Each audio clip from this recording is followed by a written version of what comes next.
గ్రంథం 35:8. అక్కడ దారిగానున్న రాజమార్గం ఏర్పడును, అది పరిశుద్ధ మార్గం అనబడును, అది పవిత్రులు పోకూడని మార్గం, అది అపవిత్రులు పోకూడని మార్గము, అది మార్గమున పోవారికి ఏర్పరచబడును. మూఢులైనను దానిలో నడుచుచు త్రోవను తప్పకయుందురు. అక్కడ సింహం ఉండదు, క్రూర జంతువులు దాని ఎక్కవు, అవి అక్కడ కనబడవు. విమోచించబడిన వారే అక్కడ నడుచుదురు. దేవుడు తన పరిశుద్ధ వాక్యమునకు తన ఆశీస్సులు జోడించిందాక తల వంచి చిన్న ప్రార్థన చేసుకున్నాం. జీవాధిపతి, జీవము కలిగిన దేవ, సర్వోన్నతుడ, మీ ఘననామమునకు స్తుతులు స్తోత్రం చెల్లిస్తున్నాం. ఈ ఉదయకాల సమయంలో రీతిగా మమ్మల్ని అందరినీ కూడా సమకూర్చావు ప్రభువా. చదువుకున్న వాక్య భాగం నుంచి అయా మీరే మా అందరితో మాట్లాడండి. మీ బిడ్డలందరూ కూడా నా తండ్రి వాక్యం కొరకు ఎదురు చూస్తుండారు ప్రభువా, సహాయం చేయమని ప్రార్థిస్తున్నాను. ఇక నిలబడి నేను కేవలం నిమిత్త మాత్రుని తండ్రి, ఏం మాట్లాడాలో ఎలా మాట్లాడాలో నాకైతే తెలియదు, కానీ ప్రభువా మీరే రంగం మీదకి వచ్చి నన్ను మరుగు చేసుకుని ప్రభువా మా అందరితో మాట్లాడమని ప్రార్థిస్తున్నాను. ప్రభువా పాటల ద్వారా మీ నామాన్ని మహింపరిచి ఉన్నాము, అలాగే సాక్ష్యాల ద్వారా మీ నామాన్ని మహింపరిచి ఉండగా ప్రభువా మీరు నిశ్చయంగా మా మధ్యలో ఉన్నారు, మేము నమ్ముచున్నాం తండ్రి. కనుక మీరు రంగం మీదకి రండి, మా అందరితో మాట్లాడమని మా ప్రభువును రక్షకుడు నేను యేసుక్రీస్తు నామములో ప్రార్థించడి వేడుకుంటున్నాను పరమ తండ్రి. ఆమేన్, ఆమేన్. దయచేసి కూర్చోవచ్చు. ప్రైజ్ ది లార్డ్, హల్లెలూయా. చాలా సంతోషం. మరి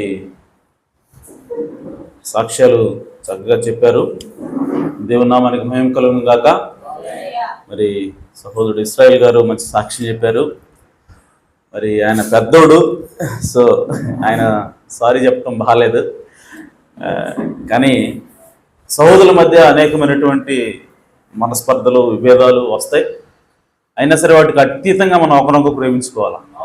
హల్లెలూయా. సో నాకు అనుకూలంగా ఉంటే నేను ప్రేమిస్తా, లేదంటే నాకు వ్యతిరేకంగా ఉంటే ద్వేషిస్తా అనేది అది క్రీస్తు యొక్క లక్షణం కాదు. ఆమేన్. సో కాబట్టి మరి ఎలాంటి క్లాషెస్ వచ్చినా, ఎలాంటి విభేదాలు వచ్చినా, మరి మనందరం కూడా ఒక దేవునికి ఒక ఏమంటారంటే ఒక శరీరంగా, ఆమేన్, సో దేవునికి ఒక ఆలయంగా మనందరం కూడా ఉన్నాం. హల్లెలూయా. మనందరం కూడా దేవుని పిల్లలమై ఉన్నాం. కాబట్టి మనందరం కూడా ఒక కుటుంబ సభ్యులమై ఉన్నాం. హల్లెలూయా. కాబట్టి అవన్నీ కూడా సహజంగా వస్తుంటాయి, పోతుంటాయి. సో దాన్ని బట్టి మనము మనసులో బాధ పెట్టుకోవాల్సిన అవసరం లేదు, అంతకంటే ఏమీ లేదు. ఎందుకంటే యేసు చెప్పాడు, ఇందువలన మీరు నా శిష్యులని తెలియబడతారు. ఎందువలన అంటే మీరు ఒకరినొకరు ప్రేమించుకోండి అని చెప్పాడు. హల్లెలూయా. కాబట్టి ప్రేమ అనేక దోషములను కప్పును. ఆమేన్. కాబట్టి మనం ఇతరుల పట్ల చేసింది వాళ్ళు క్షమించాలి, అలాగే వాళ్ళు చేసిన మన పట్ల చేసి మనము క్షమించాలి. ఈ విధంగా క్షమించుకుంటూ వెళ్తున్నప్పుడు అదే నిజమైనటువంటి దేవుని సంఘమైనది. హల్లెలూయా. కాబట్టి మరి ఆ విధంగా మంచి సాక్ష్యాలు చెప్పారు. సహోదరుడు ఇస్రాయేల్ గారి చిన్నలుడు మరి యాక్సిడెంట్ అయిందన్న విషయం మాకు తెలియదు, అయినా సరే అద్భుత రీతిలో దేవుడు మరి ఆయన్ని కాపాడాడని సాక్ష్యం చెప్పాడు. దేవుని నామమునకు మహిమ కలుగును గాక. హల్లెలూయా. సో అలాగే సహోదరుడు యోహాను మరి పోయినసారి ఏ వారం తగిలింది? మంగళవారం దెబ్బ తగిలినప్పుడు ఒకసారి రథాలు వచ్చి చెప్తే నేను షాక్ అయ్యా. ఏంటి సహోదరుడు ఎట చెప్పాడు, డైరెక్ట్గా వచ్చి బాంబే స్టేట్ వెళ్ళాడు అనమాట. మెల్లగా చెప్పకుండా అన్న వ్యవహారానికి చేరిగిందన్న, బయటకు వచ్చాను చూడు నయ్యం తమ్ముడు అన్న అనగా డైరెక్ట్గా వ్యవహారానికి చేరిగింది అన్నాడు. అంతే అనగానే నేను ఒకసారిగా షాక్ అయ్యాను. సరే వెళ్ళి చూస్తే దేవుడి దయ వల్ల అది పెద్ద ప్రమాదం వరకు అయింది కాదు. సో దేవుడు చిన్న దెబ్బతోటి దాన్ని తప్పించాడు. అందుని బట్టి దేవుని నామానికి మహిమ కలుగును గాక. సో మరి ఇవన్నీ కూడా ఎందుకోసం వస్తున్నాయంటే మనకి దేవుడు మనల్ని సరిచేయాలని, ఆయన దగ్గరకు తీసుకోవాలని దేవుడు ఈ విధంగా అప్పుడు కొడతా ఉంటాడు. హల్లెలూయా. సో ఎందుకనంటే మనందరం కూడా దేవుని పిల్లలమై ఉన్నాం. అదే మనకు రుజువు మనం దేవుని బిడ్డలం అని. మనం దేవుని బిడ్డలం కాకపోతే దేవుడు ఏకంగా తీసేస్తాడు ఈ భూమి మీద నుంచి. కానీ ఆయన మనం తప్పులు చేస్తున్నప్పటికీ మన పట్ల ఆయన ఓర్చుకుంటున్నాడు, లేదంటే శిక్షతో సడిపెడుతున్నాడు. అంటే అర్థం ఏంటి అంటే మనము దేవుని పిల్లలని అర్థం. హల్లెలూయా. అలా కాకుండా మనం దేవుని పిల్లలం కాకపోతే మనం తప్పు చేసామా ఏదో ఒకసారి 2 సార్లు చూస్తాడు అంతే, ఎక్కువ ఛాన్సులు ఇవ్వడు వాడికి. ఎవరికి? దేవుని పిల్లడు కాని వాడికి. ఆమేన్. తీసి భూమి నుంచి ఎత్తేస్తాడు. కానీ మనకి ఎన్నో అవకాశాలు దేవుడు ఇస్తూ ఉన్నాడు, ఇంకా ఎన్నో ప్రమాదాల నుంచి కాపాడుతూ ఉన్నాడు. అయినా సరే మనం తప్పు చేస్తున్నావా, కింద పడుతున్నావా, మళ్ళా దేవుడు కొట్టి లేపుతా ఉన్నాడు, నిలబెడతా ఉన్నాడు అంటే అర్థం మనం దేవుని బిడ్డలమని అర్థం. హల్లెలూయా. అందుని బట్టి దేవుని నామాన్ని స్తుతిస్తున్నాను. మరి ఇంకా మరి సహోదరి బ్యూలా సాక్ష్యం చెప్పింది, అలాగే సహోదరి పద్మ సాక్ష్యం చెప్పింది. దేవుడు మరి వాళ్ళ జీవితంలో చేసినటువంటి అద్భుతాలు, ఆశ్చర్యకార్యాలు అనే దేవుడు ఏం చేస్తా ఉన్నాడంటే ఇప్పటికీ కూడా ఆయన పనిచేస్తూ ఉన్నాడు. సంఘంలో ఆయన ఇప్పటికీ కూడా సజీవుడిగా పనిచేస్తా ఉన్నాడు. చిన్నదాన్ని కూడా దేవుడు చూసే దేవుడే ఉన్నాడు.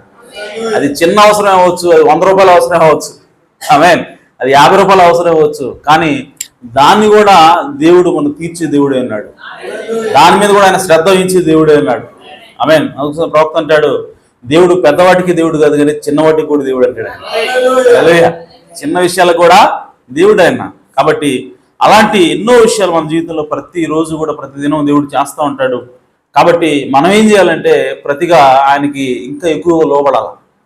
హల్లెలూయా. సో ఆయన ప్రేమను చూసే కొద్దీ మనం ఏం రావాలంటే లోబడే తత్వం రావాలి. ఆమేన్. సో ఆయనకి ఇంకా లోబడి ఆయన వాక్యానికి జీవించాలి, ఆయన వాక్య ప్రకారం జీవించాలన్నటువంటి ఆలోచన మనకు ఎల్లప్పుడూ మరి వచ్చి ఇంకా దేవుడికి లోబడినప్పుడు దేవుడు ఖచ్చితంగా మనల్ని తన ఆత్మ చేత నింపుతాడు, పరిశుద్ధాత్మ చేత ముద్రిస్తాడు. ఆయన మనల్ని ఖచ్చితంగా పరలోకానికి తీసుకెళ్తాడు. ఆమేన్. చాలా సంతోషం. మరి అలాగే ఇంకొక మరి ఆనందకరమైన విషయం ఏంటంటే మరి మనకి ఆల్రెడీ సంఘం కోసం రిజిస్ట్రేషన్ చేసాం. సో ఆ రిజిస్ట్రేషన్ సర్టిఫికెట్ వచ్చింది. హల్లెలూయా.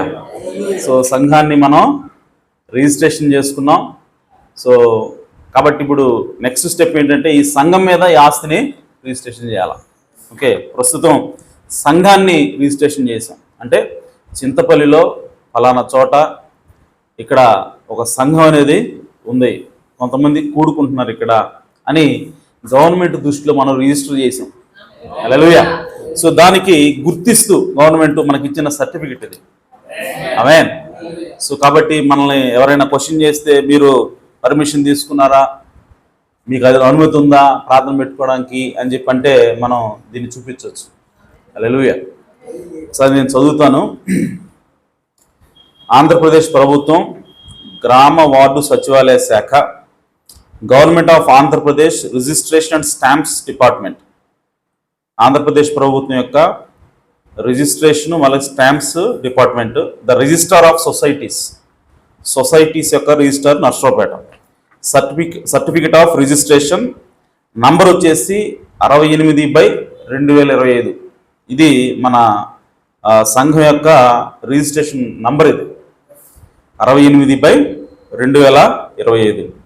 I here by certify that మన యొక్క సంఘం పేరు, మినిస్ట్రీస్ పేరు ఏంటి అని అంటే సంఘం పేరు వేరు, మినిస్ట్రీస్ అన్నమాట. ఓకే, సో మినిస్ట్రీస్ పేరు ఏంటి అని అంటే ఫ్లయింగ్ ఈగల్ మినిస్ట్రీస్, అంటే ఎగురుచున్న పక్షిరాజు ministries. Amen. So I here by certify that flying eagle ministries 2-30 Chintapalli, Karampudi, Palnadu, Andhra Pradesh, India 522614 on this day registered under the Andhra Pradesh Societies Registration Act 2001. Okay, so Registration Society Registration Act 2001 క్రింద flying eagle ministries అనేటువంటి సంస్థ register అయ్యింది అని చెప్పి మనకి registrar గారు sign చేసి ఇచ్చినటువంటి సర్టిఫికెట్ అది. ఓకే, సో దేవుని నామానికి మహిమ కలుగును గాక, దేవుని నామానికి స్తోత్రం. సో దేవుడు మనకి సక్సెస్ఫుల్గా మొదటి ఘట్టాన్ని దేవుడు పూర్తి చేశాడు. రెండవ ఘట్టం కూడా దేవుడు పూర్తి చేయాలని ప్రార్థన చేద్దాం. అదేంటంటే ఆస్తి, సంఘం ఆస్తి సంఘం మీదనే ఉండాలి. సో సంఘం మీదకి రిజిస్ట్రేషన్ చేయడానికి మనం త్వరలోనే పూనుకుందాం. దేవుడు దానికి కూడా మరి మార్గాలు తెరిచి మరి అవకాశం ఇవ్వాలని దేవుడిని ప్రార్థన చేద్దాం. ఆమేన్.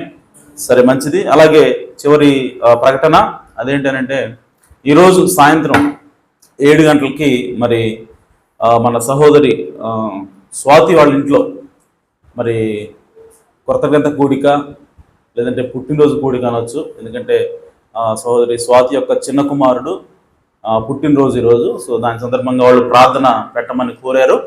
కాబట్టి ఈరోజు సాయంత్రం 7 గంటలకి మరి సహోదరి స్వాతి వారి ఇంట్లో ప్రార్థన కూడిక ఉంటుంది. కాబట్టి అందరూ కూడా గమనించి మరి సంఘం అంతా కూడా కలిసి రావాల్సిందిగా ప్రభుపేట మనం చేస్తున్నాను. ఆమేన్.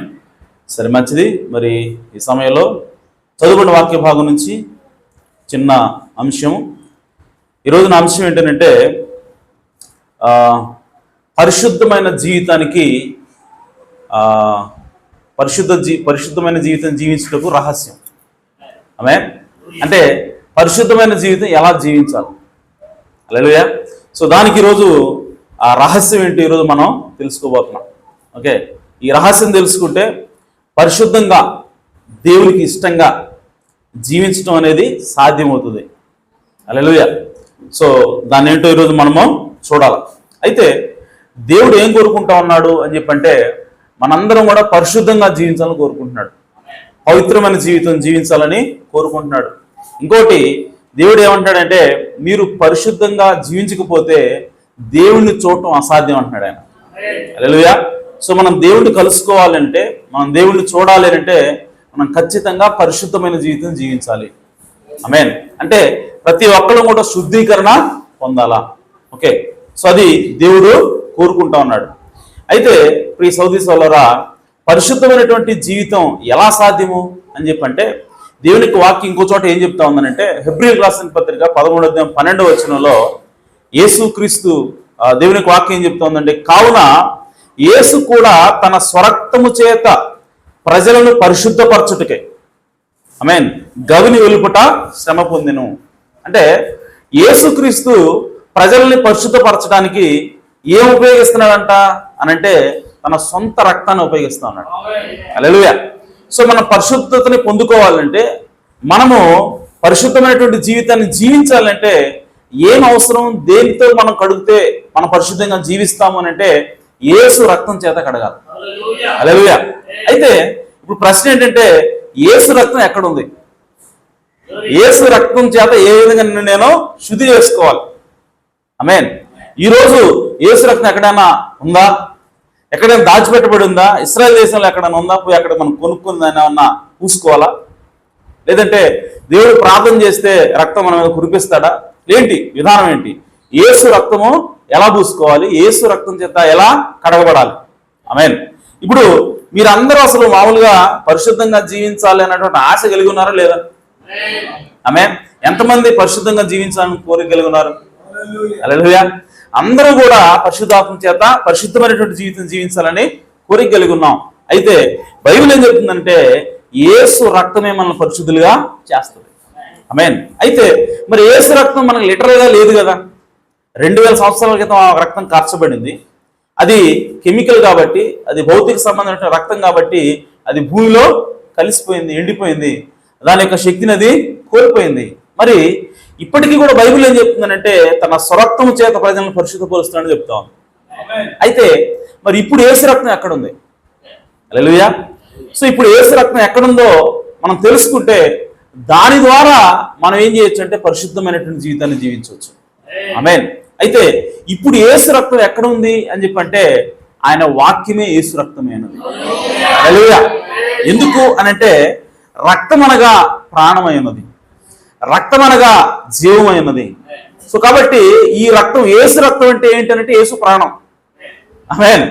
యేసు రక్తం అంటే నిజంగా రక్తం కాదు, అందులో ఉన్నటువంటి ప్రాణమే మనల్ని పరిశుద్ధపరుస్తుంది. హల్లెలూయా. అందులో ఉన్నటువంటి ఆత్మే మనల్ని పరిశుద్ధపరుస్తుంది. అందుకోసమే బైబిల్ ఏ రాయబడింది? మరి రక్తం వాక్యం అట్టయిద్దండి అని అంటే బైబిల్ ఇంకో చోట ఏం చెప్తా ఉందంటే యేసు ప్రభువు స్వయంగా చెప్తున్నాడు, నా మాటలు ఆత్మయు జీవమునైనవి. హల్లెలూయా. ఏంటంట? యేసుక్రీస్తు మాటలు అనగా యేసుక్రీస్తు వాక్యమే ఆత్మయు జీవమునైనది. ఆమేన్. కాబట్టి ఈరోజు యేసుక్రీస్తు రక్తం అనగా జీవమైనది, ఆ జీవం అనగా ఆయన మాటలై ఉన్నాయి. హల్లెలూయా. సో ఈరోజు మనం పరిశుద్ధమైనటువంటి జీవితాన్ని జీవించాలంటే మనం ఖచ్చితంగా వాక్యం చేత కడగబడాలా. హల్లెలూయా. అలాగే రెండో వాక్య భాగం చదువుతుంది, ఈ మాట గుర్తుపెట్టుకోండి, వాక్యం చేత మనము కడగబడాల. రక్తం చేత కడగబడటం అంటే ఆత్మ చేత కడగబడడం, లేదంటే ప్రాణం యేసుక్రీస్తు యొక్క ప్రాణం చేత కడగబడడం.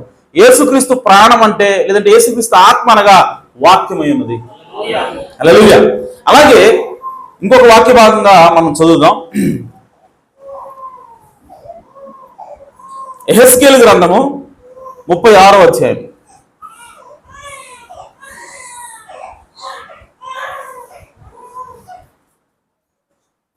23వ వచనం.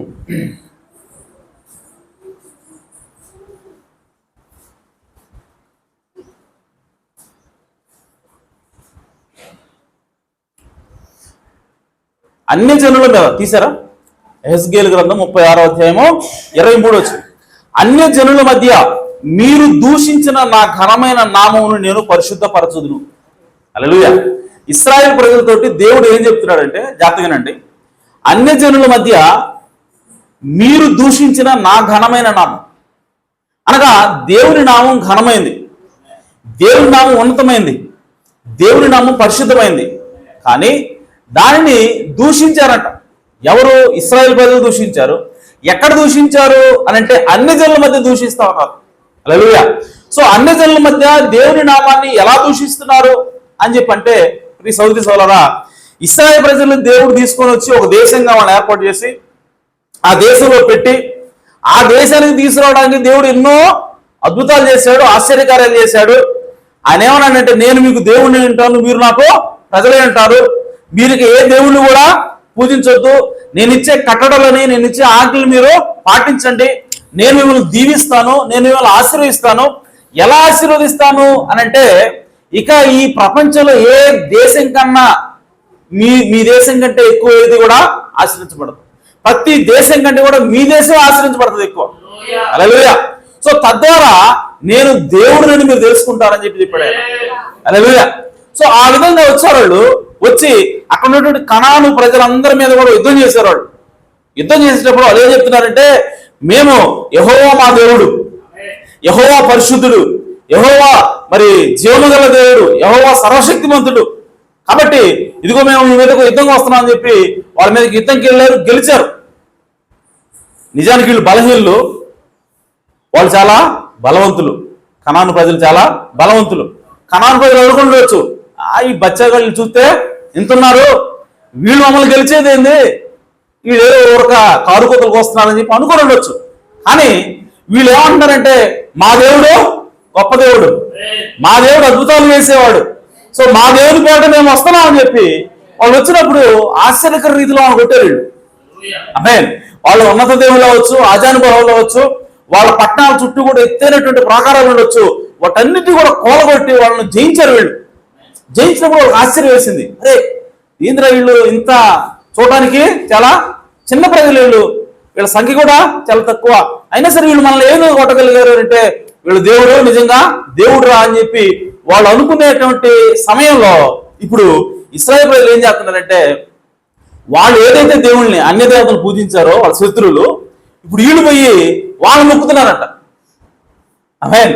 అప్పుడు దాకా ఇశ్రాయేలు యెహోవాయే మా దేవుడు అంటే ఏందనుకుంటున్నాం అని చెప్పి లోపలికి వచ్చిన వాళ్ళు చివరికి అక్కడ ఉన్నటువంటి మొలేక్ అనే దేవతని, ఆమేన్, అష్టారోతు దేవతని, ఓకే, అక్కడ ఉన్నటువంటి ఆ అన్య దేవతలందరూ వీళ్ళు మొక్కుతున్నారంట. ఆమేన్. మొక్కి వాళ్ళు చేసే అపవిత్ర కార్యాలు వీళ్ళు చేస్తున్నారంట. వాళ్ళు అంతకుముందు ఏం చేశారంటే, మొలేక్ అనేటువంటి దేవతకి వాళ్ళ బిడ్డల్ని, అంటే ఎవరు కనానీయులు, వాళ్ళ బిడ్డల్ని బలిచ్చేవాళ్ళు అంట. జంతువులు బలి ఇవ్వటం కాదు, వాళ్ళ సొంత పిల్లల్ని బలిచ్చేవాళ్ళు అంట. సో అదే విధానం వీళ్ళు కూడా చేస్తున్నారంట. ఇశ్రాయేలీయులు, యెహోవా దేవుడు గల జనులు వాళ్ళు ఏం చేస్తున్నారంటే, ఇప్పుడు పోయి అప్పుడు దాకా యెహోవా అన్నాడు, ఇప్పుడు పోయి మొలెక్ దేవుడు, బయలు దేవుడు అని చెప్పి వాళ్ళు మొక్కుతున్నారు.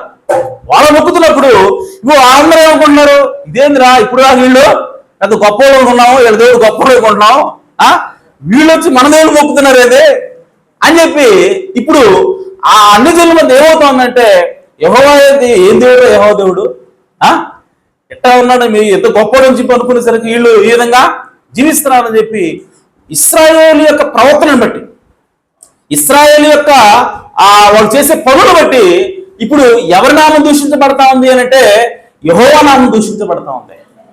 ఎవరికి అపవిత్రత వచ్చింది అని అంటే, యెహోవా నామానికి అపవిత్రత వచ్చింది. ఆమేన్. అంటే వీళ్ళు పరిశుద్ధంగా జీవించకపోవటాన్ని బట్టి, వీళ్ళు అన్య దేవతలు పూజించడాన్ని బట్టి, వీళ్ళు వేరే దేవతల మీద మోసపట్టాన్ని బట్టి ఇప్పుడు వాళ్ళు ఏం చెప్తున్నారంటే, మా దేవుడు పెద్ద దేవుడు కాదు, మీ దేవుడు గొప్ప దేవుడు అని చెప్తున్నట్టు వాళ్ళకి. కాబట్టి ఇప్పుడు ఇశ్రాయేలు యొక్క దేవుడు యెహోవా యొక్క నామము బలహీనమైంది అన్నట్టుగా, యెహోవా యొక్క శక్తి తగ్గిపోయింది అన్నట్టుగా వీళ్ళు ఆయన నామానికి అపవిత్రతను తీసుకొని వచ్చారు. హల్లెలూయా. అయితే ప్రియ సోదరులారా, ఈరోజు క్రైస్తవులైనటువంటి మనం కూడా ఆత్మ సంబంధంగా అవే కార్యాలు చేస్తాం. ఈరోజు మనం యేసుక్రీస్తు దేవుడు, యేసుక్రీస్తు అంటే ఏమనుకుంటున్నాం?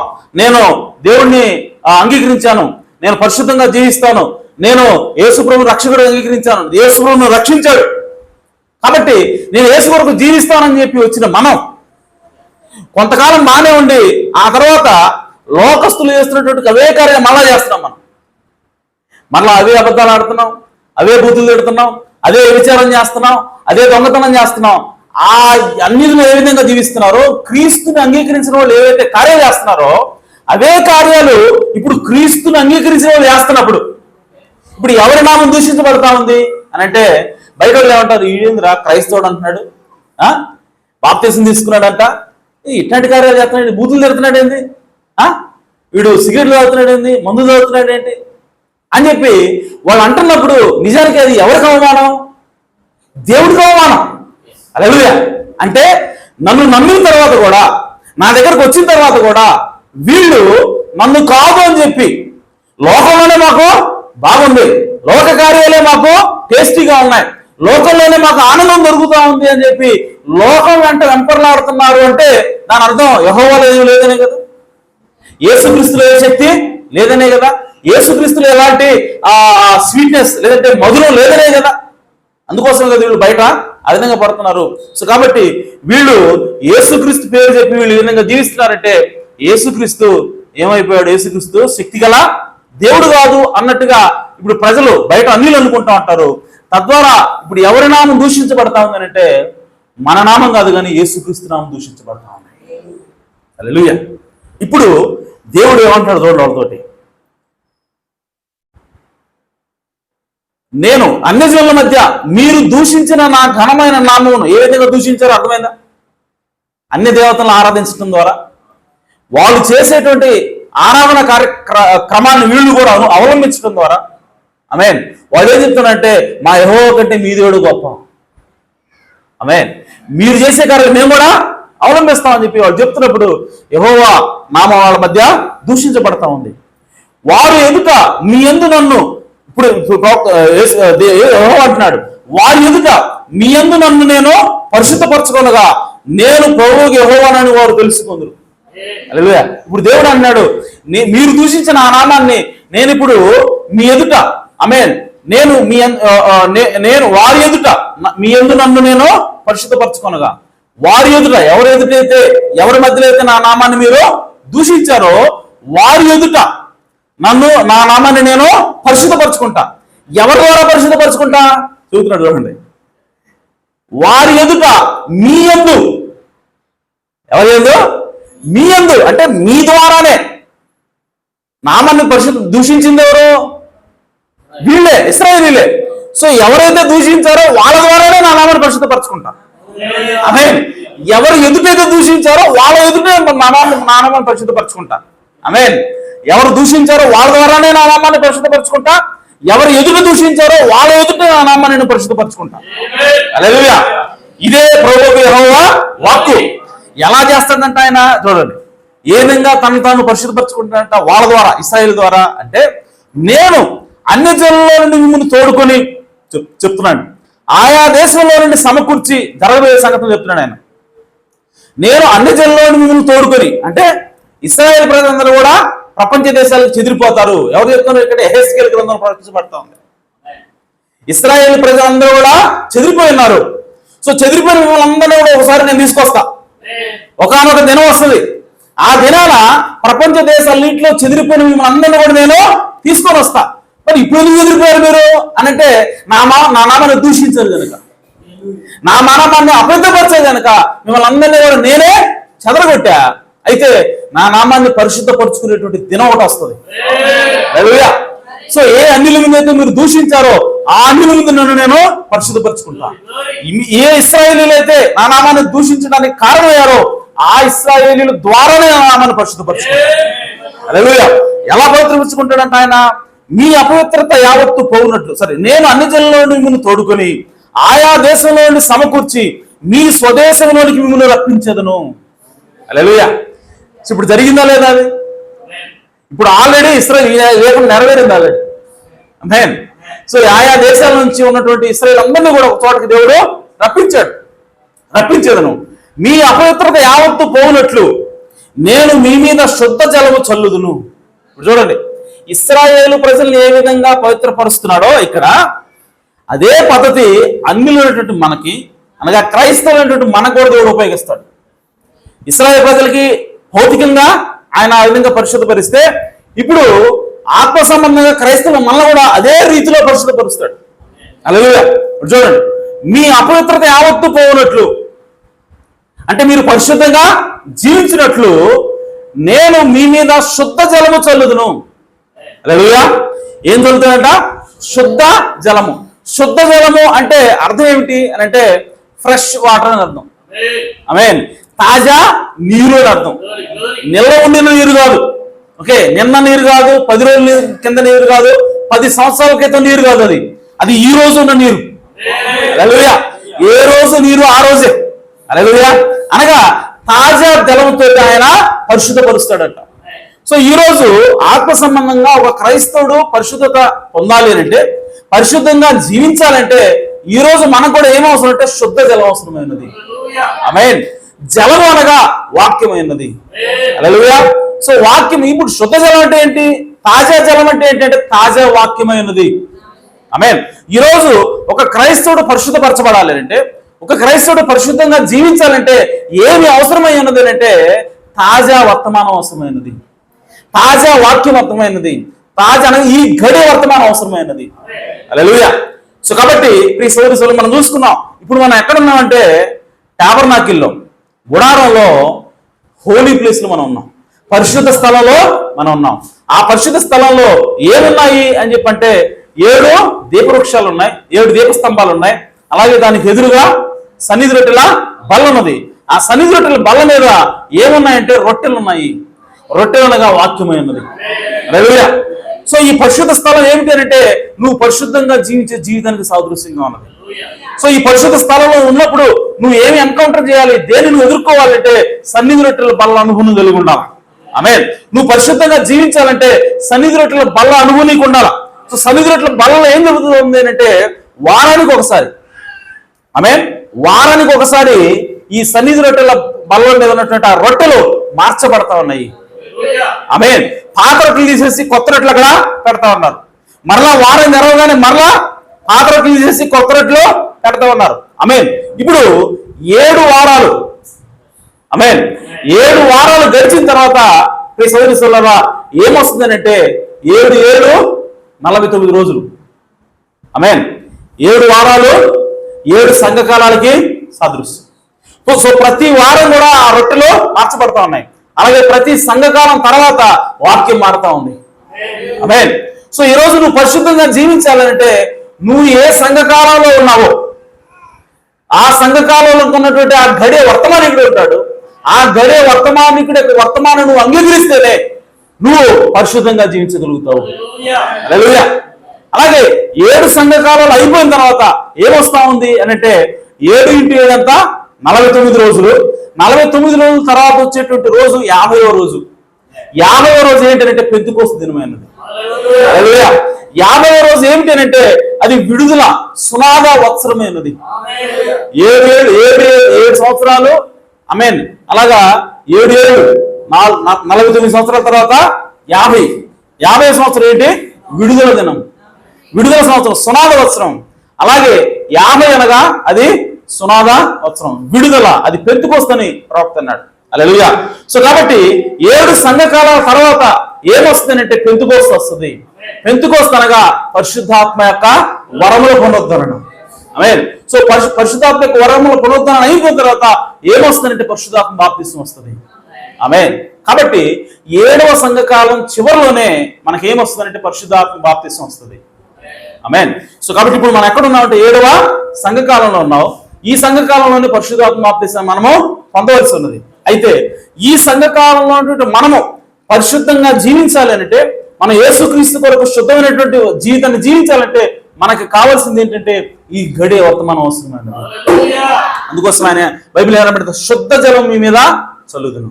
ఆమేన్. మీ విగ్రహముల వలన మీకు కలిగిన అపవిత్రత అంతా తీసివేసేది. ఇశ్రాయేలీయులు ఏం చేశారు? అన్యుల విగ్రహాలని పూజించడం ద్వారా యెహోవా నామానికి వాళ్ళు అపవిత్రత తీసుకొచ్చారు. వాళ్ళు కూడా అపవిత్రమైపోయారు. కాబట్టి మీకు కలిగిన అపవిత్రత అంతయో తీసివేసేదను. ఇప్పుడు చూడండి, నూతన హృదయం మీకు ఇచ్చేదను. ఏ విధంగా పరిశుద్ధపరుస్తాడంటే దేవుడు వాళ్ళని, ఆయన నామాన్ని ఏ విధంగా పరిశుద్ధపరుచుకుంటాడంట? నూతన హృదయాన్ని మీకు ఇచ్చేదను, నూతన స్వభావం మీకు కలుగు చేసేదను, రాతి గుండె మీలో నుండి తీసివేసి మాంసపు గుండెను మీకు ఇచ్చేదను. హల్లెలూయా. నా ఆత్మను మీ యందు ఉంచేదను. హల్లెలూయా. సో ఫస్ట్ ఏం చేస్తాడంట? నూతన హృదయాన్ని ఇస్తాడంట, ఆ తర్వాత నూతన ఆత్మని అనగా నూతన స్వభావాన్ని ఇస్తాడంట, ఆ తర్వాత ఆయన ఆత్మని కడతాడంట. ఆమేన్. సో ఈ విధంగా చేయటం ద్వారా దేవుడు తన ప్రజలను పరిశుద్ధపరుస్తూ ఉన్నాడు. అనగా ఎవరైతే నూతన హృదయాన్ని పొందుకుంటారో, ఆ తర్వాత నూతన స్వభావాన్ని ధరిస్తారో, ఆ తర్వాత యేసుక్రీస్తు యొక్క ఆత్మ అనగా దేవుని యొక్క ఆత్మను పొందుకుంటారో వాళ్ళు పరిశుద్ధమైనటువంటి జీవితాన్ని జీవిస్తారు. హల్లెలూయా. సో కాబట్టి రాతి గుండె మీ నుండి తీసివేసి మాంసపు గుండెను నేను మీకు ఇచ్చేదను, నా ఆత్మను మీ నుంచి నా కట్టడలను అనుసరించి వారిని గాను నా విధులను గైకొని వారిని గాను మిమ్మల్ని చేసేదను. హల్లెలూయా. సో ఇశ్రాయేలు ప్రజలకి కట్టడలు ఉన్నాయి, ఇశ్రాయేలు ప్రజలకి ఆజ్ఞలు ఆల్రెడీ ఉన్నాయి. కానీ ఎక్కడున్నాయి అంటే రాతి పలకల మీద ఉన్నాయి, వారి హృదయంలో లేవు. రాతి పలకల మీద ఉండడాన్ని బట్టి వాళ్ళు ఏం చేశారంటే ఆ ఆజ్ఞల నుంచి తప్పిపోయారు. వాళ్ళు ఏం చేశారంటే అపవిత్రులైపోయారు. వేరే యొక్క విగ్రహాలని, వేరే దేవుని వాళ్ళు పూజించడం ద్వారా, ఆశ్రయించడం ద్వారా వాళ్ళు ఏం చేశారంటే యెహోవా నియమించిన ధర్మశాస్త్రం నుంచి వాళ్ళు పక్కకే వెళ్ళిపోయారు. కాబట్టి దేవుని నామం అనేది అపవిత్రపరచబడింది, దేవుని నామం అనేది అన్ని జనుల మధ్యలో దూషించబడింది. అలాగే ఇశ్రాయేలు ప్రజలు కూడా అపవిత్రులైపోయారు. అయితే ఇప్పుడు దేవుడు ఏమంటాడంటే మిమ్మల్ని పరిశుద్ధపరచడానికి నేను ఒక మార్గాన్ని ఏర్పాటు చేస్తా ఉన్నా. ఏంటో మార్గం అని అంటే, ఇక మీదట నేను మీకు కొత్త గుండెని ఇస్తాను, నూతన హృదయాన్ని ఇస్తాను. ఆమేన్. అలాగే నూతన స్వభావాన్ని ఇస్తాను. ఇప్పుడు రాతి గుండె తీసేస్తా, రాతి గుండె తీసి మాంసం గుండెని మీకు ఇస్తాను. ఇచ్చి ఏం చేస్తాడంట? ఆయన కట్టడల్ని ఆ మాంసపు గుండె మీద రాస్తాడంట. హల్లెలూయా. సో దేంతో రాస్తాడు అని అంటే ఆయన వేలుతో రాస్తాడు. హల్లెలూయా. అనగా వేలు అనగా దేవుని యొక్క ఆత్మ ఉన్నది. సో దేవుని యొక్క కట్టడలు, దేవుని యొక్క విధులు ఎప్పుడైతే దేవుని యొక్క ఆత్మ చేత మన హృదయంలో రాయబడతాయో, ఆమేన్, ఇప్పుడు మనం ఆటోమేటిక్ గా పరిశుద్ధంగా జీవిస్తాం. మనంతటి మనం పరిశుద్ధంగా జీవించడం కాదు, దేవుని ఆత్మ మన లోపల ఉండటాన్ని బట్టి.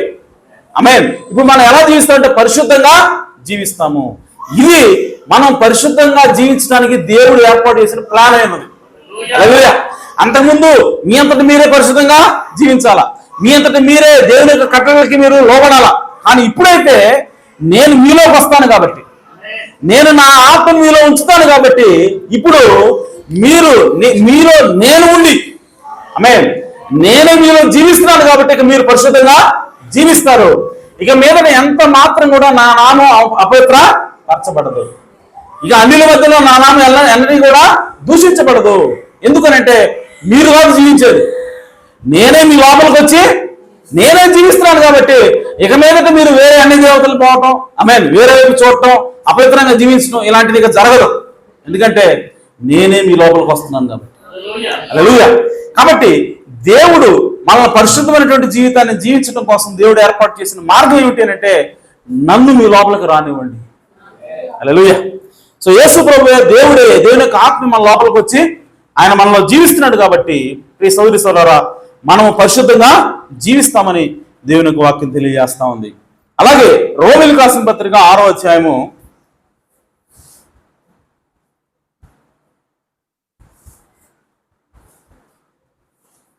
11వ వచనం.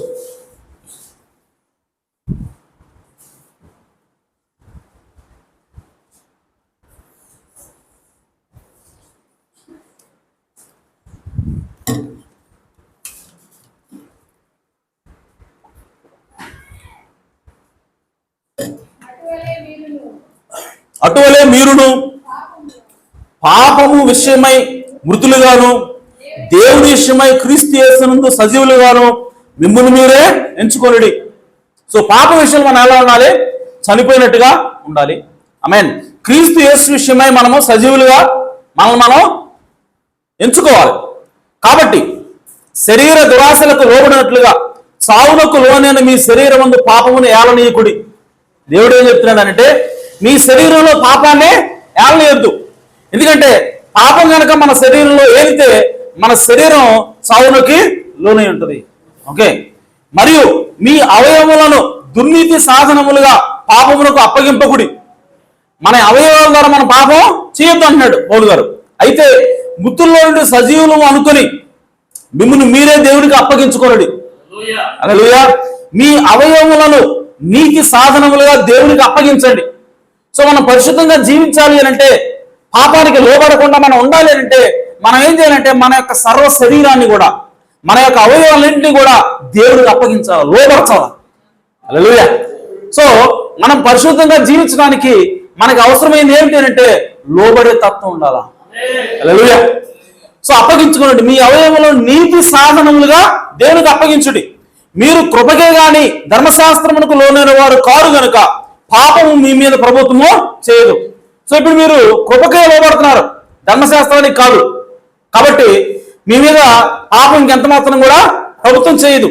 ఇప్పుడు పౌలు గారు అన్నాడు అట్లనే, అంటే ఇప్పుడు కృప ద్వారా దేవుడు మమ్మల్ని రక్షించాడు, అంతేగాని ధర్మశాస్త్రాలను మీరు రక్షించబడలేదని పౌలు గారు చెప్తున్నాడు.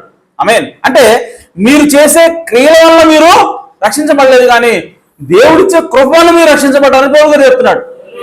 వెంటనే కొంతమంది అనుకుంటారంటే దేవుడు మనల్ని కృప ద్వారా రక్షించాడు కాబట్టి, మనం చేసే క్రియలు దేవుడు చూడడు కాబట్టి. ఆమేన్. ఇప్పుడు చూడండి పౌలు గారు ఏమంటాడు, అట్ట అనుకొని నేను పాపం చేస్తాను పర్వాలేదా అని చెప్పి అంటారేమోనని ఆయన అన్నాడు. అట్లే నేడలా కృపకే గాని ధర్మశాస్త్రములకు లోనగు వారు కామని పాపం చేయదుమా. ఆమేన్. అంటే కృప ఇస్తున్నాడు దేవుడు, అందువల్ల నేను రక్షించబడ్డాను.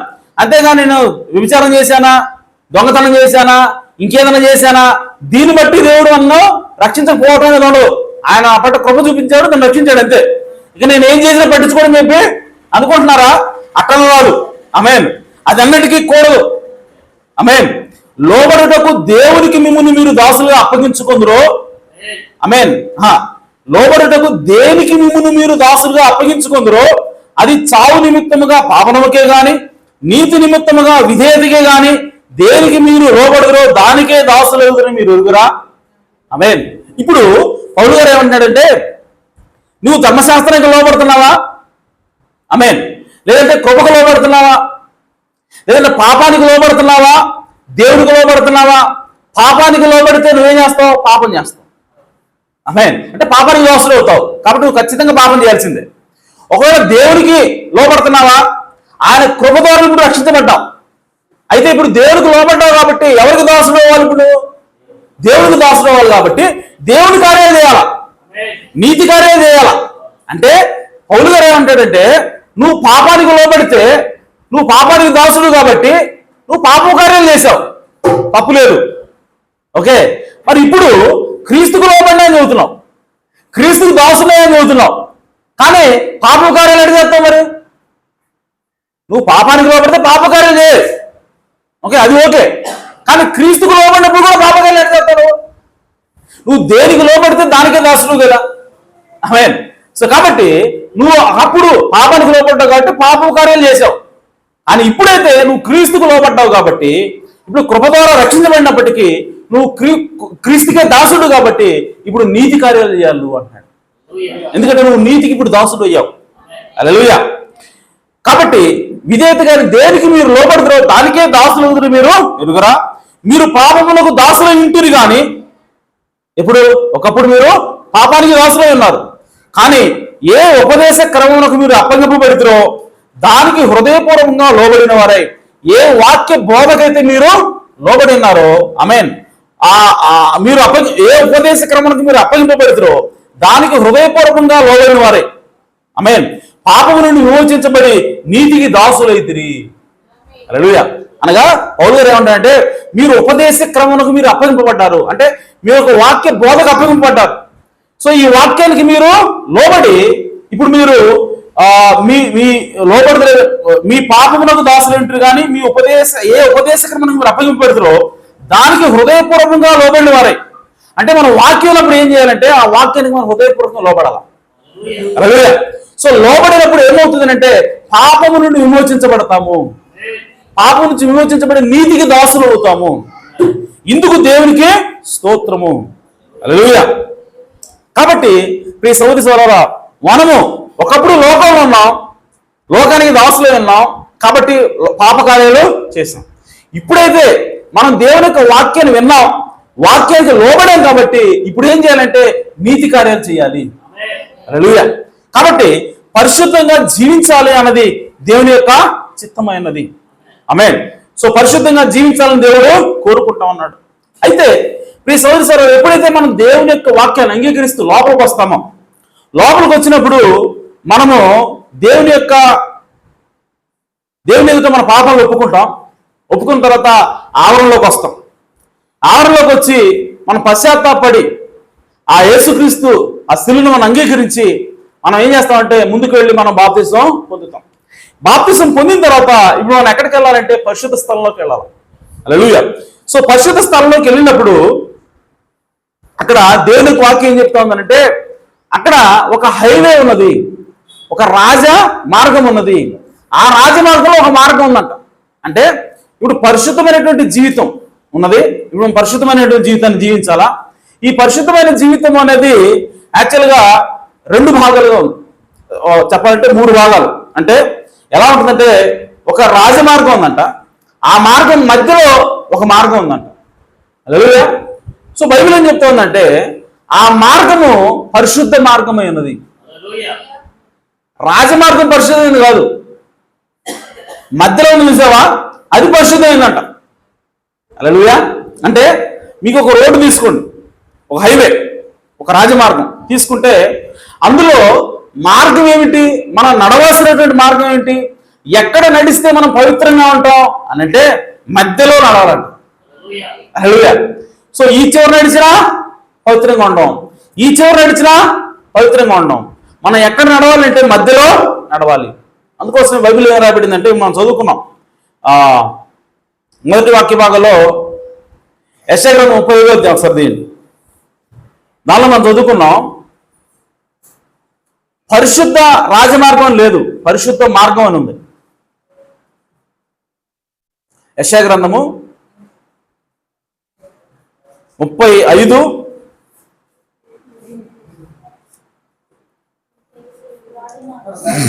అక్కడ దారిగానున్న రాజమార్గం ఏర్పడు. హల్లెలూయా. అంటే ఒక రాజమార్గం ఉంది, అందులో ఒక దారి ఉంది. ఆమేన్.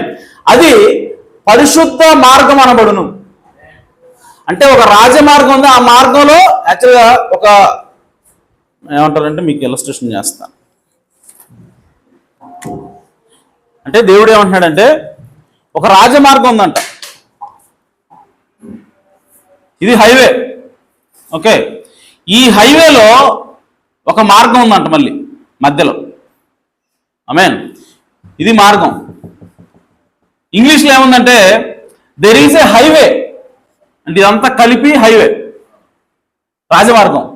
కానీ అండ్ దెర్ ఈజ్ ఏ వే అని ఉంది మళ్ళీ, మరియు అక్కడ ఒక మార్గం ఉన్నది, అంటే ఇది ఈ మధ్యలోది మార్గం. ఆమేన్. అలాగే ఇంకా ఏమంటుంది, అది పరిశుద్ధ మార్గం అనబడి ఉంది. That is the way of holiness అని ఉంది. అంటే హైవే ఆఫ్ హోలీనెస్ కాదు, వే ఆఫ్ హోలీనెస్. అంటే ఈ మధ్యలో ఉన్న మార్గమే పరిశుద్ధ మార్గం, ఇదంతా కాదు, ఆ మధ్యలో ఉన్నదే పరిశుద్ధ మార్గం.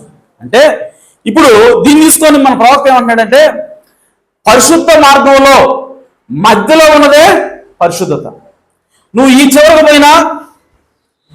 చివరకు పోయినా తప్పే అన్నాడు ప్రవక్త. ఆమేన్. అంటే ఇప్పుడు మనం పరిశుద్ధంగా జీవించే క్రమంలో మనం ఎక్కడ ఉండాలంటే మధ్యలో ఉండాలి. హల్లెలూయా. అంటే ఈ చివర ఇప్పుడు మనం రోడ్డు మీద చూస్తే చెత్త అంతా ఎక్కడ పెరిగిపోద్ది అని చెప్పంటే చివరలనే. మధ్యలో ఎత్తుగా ఉండటం వల్ల ఏమవుతుందంటే, ఆ వర్షానికి, ఆ నీళ్ళకి, గాలికి ఆ చెత్త అంతా కూడా పక్కకి సైడ్లు కొట్టుకుపోద్ది, సైడ్లో ఉంటుంది చెత్త అంతా. కానీ మధ్యలో ఉండే మార్గమే పరిశుభ్రంగా ఉంటుంది. ఆమేన్. అందుకోసం బైబిల్ చెప్తుంటే ఈ మధ్యలో ఉండే మార్గమే పరిశుద్ధమైంది. ఆమేన్. సో కానీ ఇప్పుడు ఎప్పుడైతే ఈ పరిశుద్ధంగా జీవించడానికి మనం ప్రయత్నం చేస్తామో, ఆమేన్, ఇక్కడ ఈ 3 మార్గాలు మనకి కనబడుతుంటాయి. అంటే ఈ చివర వస్తుంది, ఆ చివర వస్తుంది, మధ్యలో వస్తుంది. కానీ మనం అటు పోకూడదు, ఇటు పోకూడదు, మధ్యలో ఉండాలి. ఆమేన్. బ్యాలెన్స్డ్గా మనము ఉండాలి. ఆమేన్. సో ఇప్పుడు చూడండి, మనకి లోబరు వచ్చాడు. లోబరు వచ్చిన తర్వాత లోబరు ఏమన్నాడంటే మనం కృప ద్వారా రక్షించబడ్డాం అన్నాడు. ఆయన బాగానే బోధించాడు, కృప ద్వారా విశ్వాసం ద్వారా మనము రక్షించబడ్డాము అని చెప్తున్నాడు. అని చెప్తుంటే ఆయన తర్వాత వచ్చినటువంటి కాలువలు ఏం చేశాడంటే మనం కృప ద్వారా రక్షించబడ్డాం కాబట్టి ఇక మన క్రియలు దేవుడు చూడటం, ఆమేన్ అని చెప్పి అతను ఏం చేశాడంటే అసలు క్రియలనేవి మనకు సంబంధం, దేవుడికి సంబంధం లేదు అని చెప్పి ఆయన విసికి తవ్వుతున్నాడు, దేవునికి స్తోత్రం, దేవుడు రక్షించాడు అంటాడు. ఆయన విచారం చేస్తున్నాడు, దేవునికి స్తోత్రం, దేవుడు నన్ను రక్షించాడు, ఎన్ని చోటు దేవుడు అంటాడు. దేవుడు నాకు కృప చూపించాడు, నన్ను రక్షించాడు, అయిపోయింది అంతే. ఇంకా నేను ఏం చేసినా దేవుడు పట్టించుకోడు అంటాడు కాల్విన్. సో ఆ విధంగా వాళ్ళు ఒక ఎక్స్ట్రీమ్కి వెళ్ళిపోయారు, ఒక చివరికి వెళ్ళిపోయారు. వెళ్ళిపోయిన సమయంలో ఇప్పుడు అసలు క్రైస్తవం అంటే అసహ్యం వచ్చేసింది జనాలకు. పేరుకి క్రైస్తవులు చర్చికి పోతున్నారు, కానీ ఎలా పడగల జీవిస్తున్నారు. వాళ్ళ జీవితం లోకస్తుల కంటే ఇంకా ఘోరంగా ఉంది. కానీ వాళ్ళు ఏమనుకుంటారు, మేము రక్షించబడ్డాం అనుకుంటున్నారు. ఆ సమయంలో దేవుడు ఎవరిని తీసుకొచ్చాడంటే జాన్ వెస్లీని తీసుకొచ్చాడు. హల్లెలూయా. సో ఇప్పుడు జాన్ వెస్లీ వచ్చి ఏమన్నాడంటే మనం పరిశుద్ధంగా జీవించాలి, మన క్రియలు ఉండాలి, కేవలం విశ్వాసం మాత్రమే కాదు, కేవలం కృప మాత్రమే కాదు, మన విశ్వాసం ద్వారా క్రియ అనేది వ్యక్తపరచబడాలి, మన క్రియ ద్వారా విశ్వాసం వ్యక్తపరచబడాలా అని చెప్పి ఈ జాన్ వెస్లీ బోధించాడు.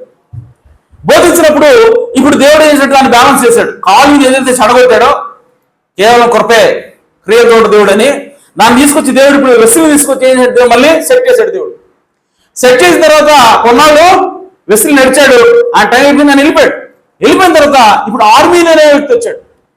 ఆర్మీన్ అనే వ్యక్తి వచ్చి ఏం చేస్తున్నాడంటే ఆయన వచ్చి ఇప్పుడు మనము రక్షించబడాలి అని అంటే కృప కాదు, ఆమేన్, విశ్వాసం కాదు, మనం రక్షించబడాలంటే మన పరిశుద్ధమైనటువంటి జీవితం వల్ల రక్షిస్తుంది. అంటే నువ్వు పరిశుద్ధంగా జీవించు, దేవుడు నిన్ను రక్షిస్తాడు. నువ్వు ఎంత పరిశుద్ధంగా జీవిస్తే అంత ఎక్కువ నువ్వు పరలోకం పోతావు. నువ్వు ఎంత ఎక్కువగా పరిశుద్ధంగా జీవిస్తే అంత ఎక్కువగా దేవుడు నీకు బాకీ ఉంటాడు అంటున్నాడు. దేవుడు మనకి బాకీ అంటున్నాడు. ఆర్మీని వచ్చామంటున్నాడు, దేవుడు మనకేమీ ఉట్టిగా ఇయ్యడు పరలోకం. దేవుడు మనకి కృప చూపించే, ఆయన మన కృప చూపించేది ఏంది, ఆయన దయలేదు మనం పోయేది ఏంది, మన యొక్క రక్షణని, మన యొక్క పరలోకాన్ని మనమే సాధించుకుందాం. ఎలా అనంటే పరిశుద్ధంగా జీవించడం ద్వారా. అంటే దేవుడు చేసేది ఏమీ లేదు. ఆర్మీని ఏం చెప్పండి, ఇంకొక ఎండుకు తీసుకుపోయాడు, ఇంకో చోట తీసుకుపోయి ఆర్మీని ఏమంటున్నాడంటే అసలు దేవుడు మనం రక్షించడంలో దేవుడు చేసేది సున్నా, దేవుడు ఏమీ లేదు, మన రక్షణ మనమే సాధించుకుందాం, మనం పరిశుద్ధంగా జీవిద్దాం, ఎంత పరిశుద్ధంగా జీవిస్తే అంత ఎక్కువగా పరలోకాన్ని ఇవ్వాల్సింది దేవుడు ఎందుకు అంటున్నాడు ఆర్మీనియన్. ఆమేన్. ప్రవక్త అన్నాడు అది కూడా తప్పే. హల్లెలూయా. సో ఎప్పుడైతే పరిశుద్ధంగా జీవించడానికి వచ్చేసరికి ఇది ఒక ఎండ్, ఈ విధంగా వాళ్ళు పక్కకి వెళ్ళిపోయారు. అయితే ఇంకొక బ్యాచ్ ఏమంటుందంటే ప్రవక్త అంటున్నాడు ఎప్పుడైతే ఈ పరిశుద్ధంగా జీవించడానికి వచ్చేసరికి కొంతమంది ఏమో ఎవరైతే కొంచెం జ్ఞానవంతులుగా ఉంటారో, ఎవరైతే కొంచెం సైలెంట్గా లేదంటే డిగ్నిఫైడ్గా ఉంటారో ఆ ప్రజలు దేవుని యొక్క వాక్యాన్ని విన్నారు, దేవుని యొక్క రక్షణ వాక్యాన్ని విన్నారు, విని దేవునిలోకి వచ్చారు. వచ్చి వాళ్ళు పరిశుద్ధంగా జీవించడానికి వచ్చేసరికి వాళ్ళు ఏం చేస్తున్నారంటే వాళ్ళు దేవుని యొక్క వాక్యాన్ని విని ఇప్పుడు మేము పరిశుద్ధంగా జీవిస్తున్నాం కాబట్టి మేము గొప్ప, ఆమేన్, సో మేము ఎంత పరిశుద్ధంగా చూడండి అని వాళ్ళు తాను చూపించుకోవడం మొదలుపెట్టారు. ఆమేన్. అంటే వాళ్ళు ఏమైందంటే వాళ్ళ యొక్క పరిశుద్ధమైనటువంటి జీవితం, వాళ్ళు జీవించే జీవితం ఇప్పుడు వాళ్ళకి గర్వాన్ని తీసుకొచ్చింది. హల్లెలూయా. ఇదొక ఎండు, రోడ్డుకి ఇదొక చివర. ఇంకొంతమంది ఉన్నారు, ఈ బ్యాచ్ ఏంటంటే కొంచెం ఎమోషనల్ అన్నమాట. ఆమేన్. కొంచెం జాలీగా మాట్లాడితే, కొంచెం సెంటిమెంట్ ప్లే చేస్తే వీళ్ళు ఏడుస్తారు. అంటే వీళ్ళు సెన్సిటివ్. ఓకే. ఇంతకుముందు బ్యాచ్ ఏమో కొంచెం కఠినం అన్నమాట, వీళ్ళు ప్రధానికి కూడా లొంగేవాడు కాదు. ఓకే. సో కొంచెం డిగ్నిఫైడ్గా ఉండేవాడు అనమాట. ఏడవాలన్నా ఏడవరాడు, ఏడుపు వచ్చినా కూడా ఏడవరు. అట్లాంటి బ్యాచ్ దేవుని వాక్యాన్ని నమ్మి పరిశుద్ధంగా జీవిస్తే ఎలా ఉంటుందనంటే మేము దేవుడి కోసం పరిశుద్ధంగా జీవిస్తున్నాం, మేము ఇది మేమంతే ఇది మేమంటే అదే అని చెప్పి వాళ్ళు గర్వంగా వెళ్ళిపోయారు. ఇంకొక బ్యాచ్ సెన్సిటివ్ బ్యాచ్ ఉంది. వాళ్ళు ఏం చేశారంటే వాళ్ళు కూడా పరిశుద్ధంగా జీవిస్తున్నారు, కానీ వాళ్ళు ఏం చేస్తున్నారంటే పరిశుద్ధంగా జీవిస్తూ ఎటుపోయారంటే వాళ్ళు పెంతుకొస్తులు అయిపోయారు. అలాగే అంటే భాషలో మాట్లాడటం, ఏడవటం, గలబలబల మాట్లాడటం, ప్రవచనాలు చేయటం, ఈ సెన్సేషన్స్ అయితే వెళ్ళిపోయారు. ఎందుకంటే వాళ్ళకి ఎమోషన్స్ ఎక్కువ. ఆమేన్. ఇద్దరు పరిశుద్ధంగానే జీవిస్తున్నారు. ఆమేన్. ఒకళ్ళేమో గర్వంతో ఉన్నారు. మేమంటే ఏమనుకున్నాం, మా జీవితం చూడు, వాడి నట్టున్నాడు, వాడు ఎందుకు కొంచెం ప్యాంటు కొంచెం టైట్ వేసుకున్నాడే, వాడితో నేను మాట్లాడను. ఇది అంటే వాళ్ళ సెల్ఫ్ రైటింగ్నెస్ అనమాట, వాళ్ళ సొంత నీతి. దానివల్ల వాళ్ళకి ఏమవుతుందంటే గర్వం వచ్చింది. ప్రవక్తన్నాడు, ఇది ఒక చివర, రోడ్డుకి, ఈ రాజమార్గానికి ఇది ఒక చివర. ఇంకొక చివర ఏంటంటే పెంతుకొస్తాడు. వీళ్ళు కూడా పరిశుద్ధంగానే జీవిస్తారు, కానీ వాళ్ళు భాషలో మాట్లాడతారు, ప్రవచనాలు చెప్తారు. కాబట్టి మాకులాగా భాషలో మాట్లాడితేనే వాడు పరిశుద్ధాత్మ పొందుకున్నట్టు, మాకులాగా ఉంటేనే వాడు మావాడు అని చెప్పి వాళ్ళు పక్క వెళ్ళిపోయారు. ప్రవక్త అంటాడు, ఈ రెండు కాదంటున్నాడు ఆయన. ఆమేన్. ఎక్కడుంది మార్గం? పరిశుద్ధమైనటువంటి మార్గం, అసలైన పరిశుద్ధత ఎక్కడుందంటే మధ్యలో ఉందన్నాడు ఆయన. హల్లెలూయా. ఏంటి ఆ మధ్యలో అనంటే ప్రవక్త అంటాడు, నువ్వు పరిశుద్ధంగా జీవించాలి, కానీ గర్వం ఉండకూడదు నీకు. హల్లెలూయా. నువ్వు పరిశుద్ధంగా జీవిస్తూ భాషలు మాట్లాడొచ్చు, ఆమేన్, కానీ నీకు అది ఏమంటారంటే అది పిచ్చిదాల్లా ఉండకూడదు, అవగాహన లేకుండా నువ్వు చేయకూడదు. హల్లెలూయా. ఇప్పుడున్న పెద్దకొస్తలకు అవగాహన లేదు. నువ్వు ఎందుకు భాషలు ఎందుకు మాట్లాడాలి, ఎప్పుడు మాట్లాడాలి, ఎలా మాట్లాడాలి, ఈ ఆర్డర్ ఏం తెలియదు వాళ్ళకి, మాట్లాడాలి అంతే. హల్లెలూయా. ప్రవచనం ఎప్పుడు చెప్పాలి? బైబిల్ ప్రీచర్ లేచినప్పుడు వాక్యం చేసినప్పుడే చెప్పాలనా, లేదంటే వాక్యం చెప్పకుండా మామూలు ఉన్నప్పుడు చెప్పాలనా, అసలు సర్వీస్ స్టార్ట్ చేసే ముందు అంటే ప్రార్థన స్టార్ట్ చేసే ముందు ప్రవచనాలు ఉండాలనా, భాషలు మాట్లాడుతూ ఉండాలనా, లేదంటే పాస్టర్ గారు వచ్చి బాగు చేసినప్పుడు చేయాలనా, లేదంటే అంత అయిపోయిన తర్వాత చేయాలనా? అసలు ఏంటి అనేది వాళ్ళకి అనవసరం. భాషలు మాట్లాడటం ఉంది, భాషలు మాట్లాడతాం. బైబిల్ ఏం చెప్తా ఉంది? నీకు అర్థం చెప్పేవాడు ఉంటేనే మాట్లాడాలని చెబుతా ఉంది. అది పట్టించుకోరాడు. ఆమేన్. అర్థం చెప్పేవాడు లేకపోతే వీడు కలపగల మాట్లాడుతూ ఉంటాడు. ఆమేన్. అది ఎవరికి అర్థం కాదు. అర్థం కానప్పుడు అదేంటంటే ఒక మూర్ఖత్వం లాగా ఉంటుంది అన్నమాట. వాళ్ళ భక్తి ఎలా ఉంటుంది? మూర్ఖత్వం లాగా అనిపిస్తూ ఉంటుంది. కానీ అది కాదు పరిశుద్ధత. ప్రవక్త మధ్యలో ఉన్నాడు. పరిశుద్ధంగా జీవించాలి, గర్వం ఉండకూడదు. నువ్వు భాషలు మాట్లాడాలా, పరిశుద్ధంగా జీవించాలా, భాషలు మాట్లాడాలా, కానీ అవగాహనతో మాట్లాడాలి. ప్రవచించాలా, పరిశుద్ధంగా జీవించాలా, కానీ అవగాహనతో జీవించాలి. హల్లెలూయా. సో కాబట్టి ఇది సరైనది. సో ఈ మార్గము, ఈ జ్ఞానంతో మనం వెళ్ళినప్పుడు రాజులకి సైతం ఈ సువార్త ప్రకటించగలన్నాడు ప్రవక్త. హల్లెలూయా. పెంతెకొస్తేలాగా ఉండి నువ్వు రాజులకు బోధించలేవు. ఎందుకంటే వాళ్ళు జ్ఞానాన్ని చూస్తారు, వీడు ఎంత జ్ఞానంతో మాట్లాడుతున్నాడు, వీడికి వివేచన ఉందా లేదా, ఇవన్నీ గమనిస్తారు వాళ్ళు. ఆమేన్. అలాగే ఈ గర్వంతో మాట్లాడుతున్నారు, వాళ్ళ దగ్గర ఆ గర్వంగా వాళ్ళ దగ్గరకు పోయి మాట్లాడలేం. పెద్ద పెద్ద వాళ్ళకు గొప్ప గొప్ప మనము స్వార్థ చేయలేం. కానీ ఈ మధ్యలో ఉంటాము చూసావా, ఈ మధ్యలో ఉన్నప్పుడు మనకి జ్ఞానంతో కూడినటువంటి వాక్యం ఉంటుంది, అవగాహనతో కూడిన పరిశుద్ధత ఉంటుంది. ఆమేన్. మనం ఏం చేస్తున్నామో, మనం ఎక్కడున్నామో, మన స్థానం ఏమిటో, అసలు మనం ఏం చేస్తున్నామో క్లియర్ గా ఐడియా ఉంటుంది. కాబట్టి ఇప్పుడు ప్రపంచంలో ఉన్నటువంటి ఎవరికైనా సువార్త చెప్పగలం. హల్లెలూయా. ఇది సేమ్ గాస్పెల్ అని ప్రవక్త అంటే ఏమంటారంటే సేమ్ అంటే సరైన మైండ్ లో ఉన్నటువంటి గాస్పెల్ ఇది. మిగతా రెండు సరైన మైండ్ లో లేరు, అవి కూడా పరిశుద్ధంగా జీవిస్తున్నారు, కానీ సరైనటువంటి విధానం లేరు. సరైన విధానం ఉండాలి, నువ్వు ఎక్కడ ఉన్నట్టు మధ్యలో ఉండాలి. ఆమేన్. కాబట్టి ప్రియ సోదరి సోదరా, మనం పరిశుద్ధంగా జీవించేటప్పుడు మనకి గర్వం ఉండకూడదు. నేను ఎంతో పరిశుద్ధంగా జీవిస్తున్నాను, నేనంటే ఏందనుకున్నావు, నన్ను ఎవరు గౌరవించాలా అని చెప్పి నువ్వు అంటున్నావనంటే నువ్వు సరైన పరిశుద్ధంగా జీవించట్లేదు, సరైన విధానంలో పరిశుద్ధనే జీవించట్లేదు. ఆమేన్. ఎందుకనంటే పరిశుద్ధంగా జీవించేది ఎవరంటే నువ్వు కాదు, కానీ నీ లోపల ఉన్న యేసుక్రీస్తు జీవిస్తాడు. ఆమేన్. నీ లోపలికి యేసుక్రీస్తుని ఆహ్వానించినప్పుడు, ఆయన ఆత్మ వచ్చి నీలో జీవిస్తున్నప్పుడు నువ్వు ఆటోమేటిక్ గా పరిశుద్ధంగా జీవిస్తావు. అప్పుడు నీకు గర్వం ఉండదు. అవతలోడు కొంచెం భక్తి తక్కువగా ఉన్నా, ఎదుటివాడు కొంచెం అపత్రకార్యాలు చేస్తున్నా, వాడి పట్ల నువ్వు మర్యాదగా మాట్లాడతావు, వాడి పట్ల నువ్వు జాలి చూపిస్తావు. కానీ నీకు గర్వంతో కూడిన పరిస్థితి ఉందా, నువ్వు అవతలని పురుగులో వస్తావు. ఆమేన్. సో దాని అర్థం ఏంటంటే నువ్వు పరిశుద్ధంగా జీవిస్తున్నావు, కానీ సరైన విధానం లేవు అని అర్థం. అందుకోసం ప్రవక్త అంటాడు, ఈ రెండు వైపులా తప్పే, అసలైంది నిజమైంది మధ్యలో ఉన్నది అని ప్రవక్త అంటాడు. ఆమేన్. కాబట్టి లీగలిస్ట్ అలాగే కాల్వినిస్ట్ రెండు ఉన్నాయి.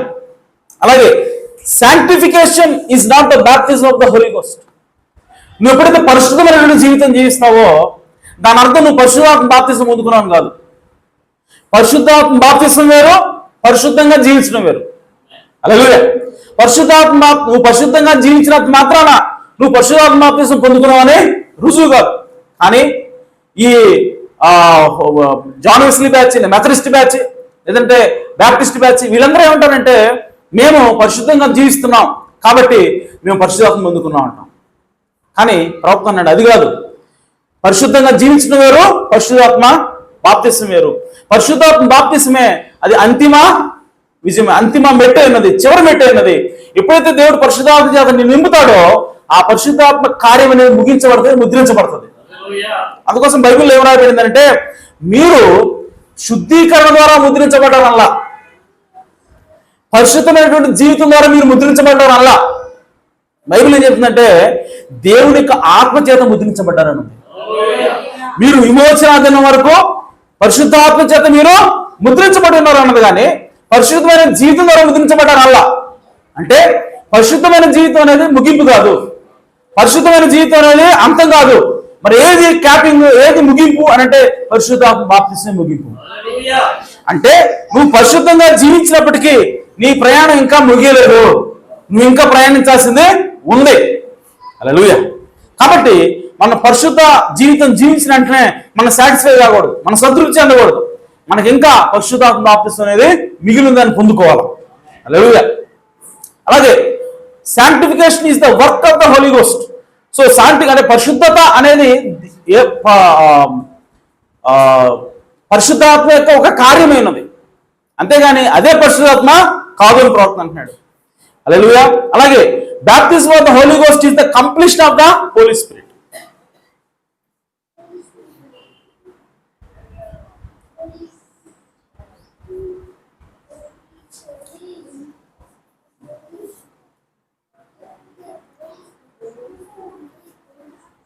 ప్రవక్త అంటున్నాడు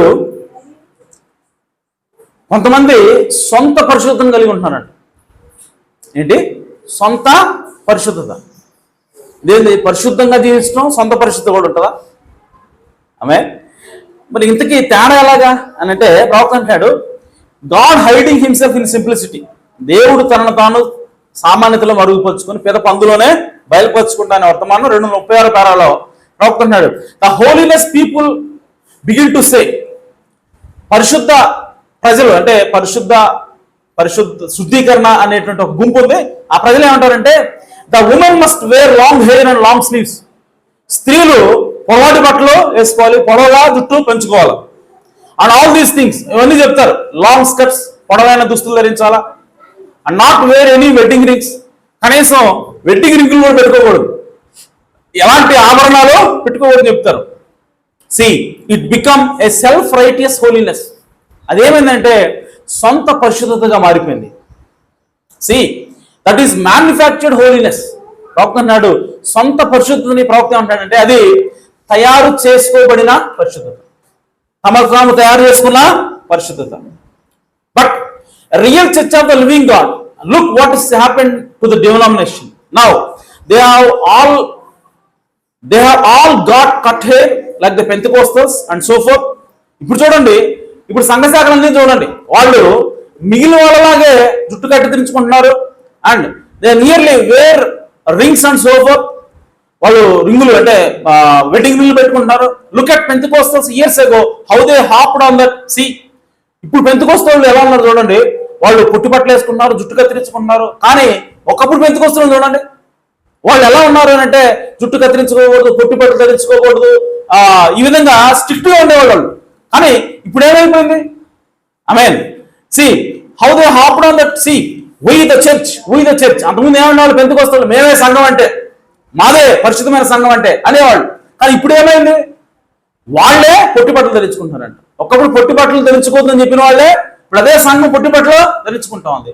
ఒకప్పుడు జుట్టు కత్తిరించుకోని చెప్పినటువంటి బోధించిన సంఘమే ఇప్పుడు అదే సంఘం ఏం చెప్తుందంటే జుట్టు కత్తిరించుకొని తిరుగుతూ ఉంది.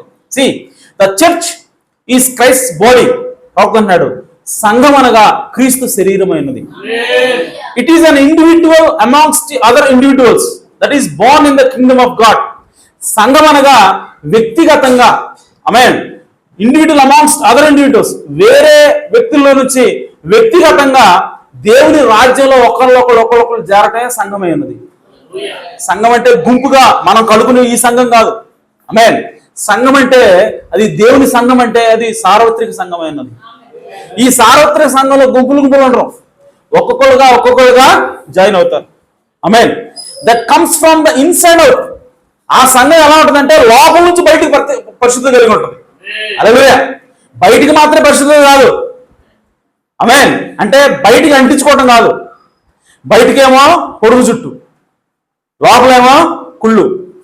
ఆమేన్. బయటికేమో పొడవాటి దుస్తులు, లోపలేమో ఈర్ష్య. ఆమేన్. ఇదేంటి? లోపల నుంచి బయటికి రావటం కాదు ప్రవర్తన. బయటే ఉంటుంది ప్రవర్తన, పరిశుద్ధత అంతా బయటే ఉంటుంది, కానీ లోపల లేదు. కానీ నిజమైన సంఘం ఎలా ఉంటుందంటే లోపల నుంచి పరిశుద్ధంగా ఉంటుందండి. హల్లెలూయా. హృదయం పరిశుద్ధంగా ఉంటుంది. సో హృదయం పరిశుద్ధంగా ఉంది కాబట్టి బయట కూడా పరిశుద్ధంగానే ఉంటుంది. హల్లెలూయా. కానీ ఇప్పుడున్నటువంటి ఈ సంఘం ఎలా ఉంది అంటే, సంఘ శాఖలు ఎలా ఉంది అని అంటే, బయట మాత్రమే పరిశుద్ధంగా ఉన్నారు, కానీ లోపల పరిశుద్ధంగా లేరు. అంటే వాళ్ళ హృదయంలో ఉన్నదాన్ని బట్టి బయట లేరు. అంటే వాళ్ళు నిజానికి వేషధారులు అని చెప్పుకుంటున్నారు. హల్లెలూయా. కానీ నిజమైన సంఘం ఏం చేస్తా ఉందంటే, it is automatically live it. అంటే హృదయం లోపల నుంచి అది పరిశుద్ధంగా ఉంది కాబట్టి వాళ్ళ యొక్క జీవితం కూడా ఆటోమేటిక్గా జీవిస్తూ ఉంటారంట పరిశుద్ధంగా. కావాలని తెచ్చిపెట్టుకోవడం కాదు. ఆమేన్. ఇప్పుడు కాకి కనుక పౌరవేకులు అంటించుకుంటే ఎలా ఉంటుంది? ఆమేన్. తోడేలు కనుక గొర్రె చర్మం కట్టుకుంటే ఎలా ఉంటుంది? అలాగా అంటించుకోవటం కాదు. ఆమేన్. సో పరిశుద్ధత అనేది లోపల నుంచి, మన హృదయం లోపల నుంచి రావాలి. సో దేవుని నిజమైన సంఘానికి ఆ విధంగా ఉంటుందని ప్రవక్త అంటున్నాడు. ఆమేన్.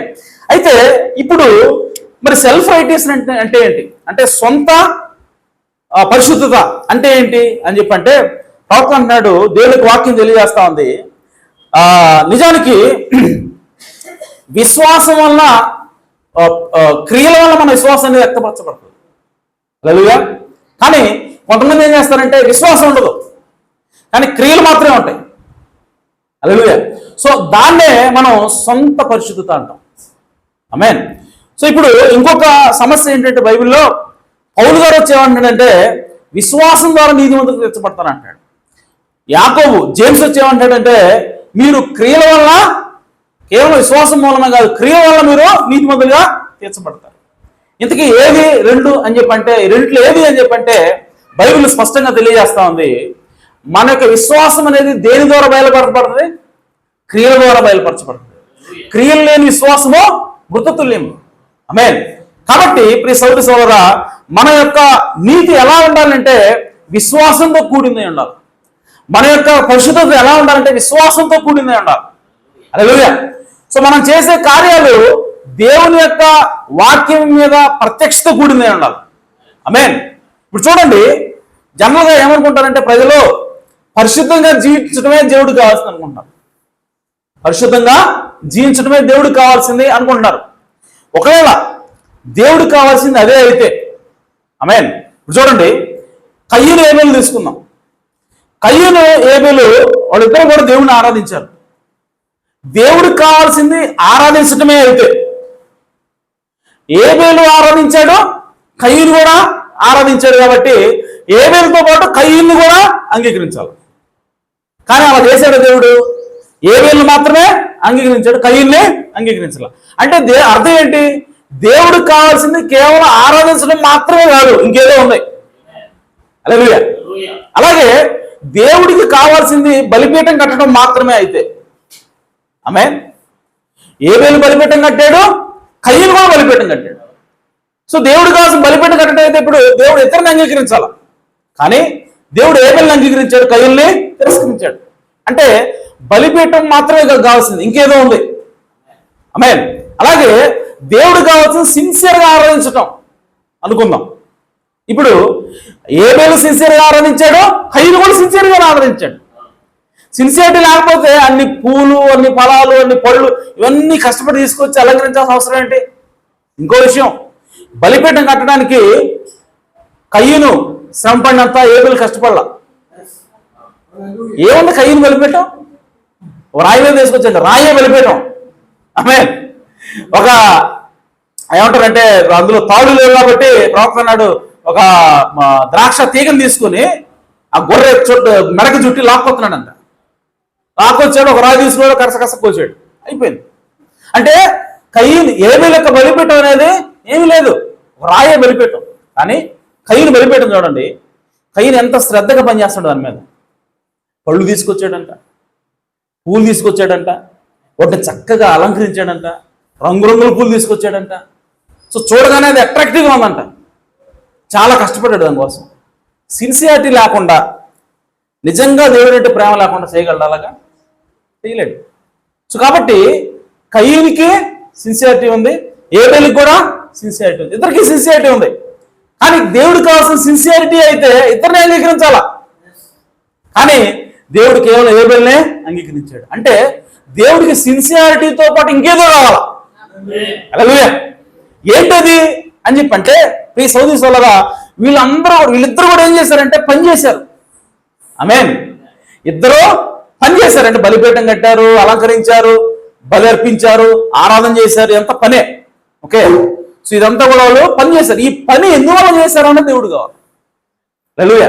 ఇప్పుడు చూడండి, హేబేలు ఎందుకు చేశాడు ఆ పని అని చెప్పంటే దేవునికి ఏం ఆరాధించాలి, ఏం అర్పించాలి అని ఆలోచిస్తున్నాడంట. ఆలోచిస్తున్నప్పుడు సడన్గా ఒక ఆలోచన వచ్చిందంట. దేవుడే ఆలోచన ఇచ్చాడు. ఏంటి అని అంటే, దేవుడికి ఎందుకు ఆరాధన చేస్తున్నాం అని అంటే, దేవుడి నుంచి మనం దూరం అయిపోయాము.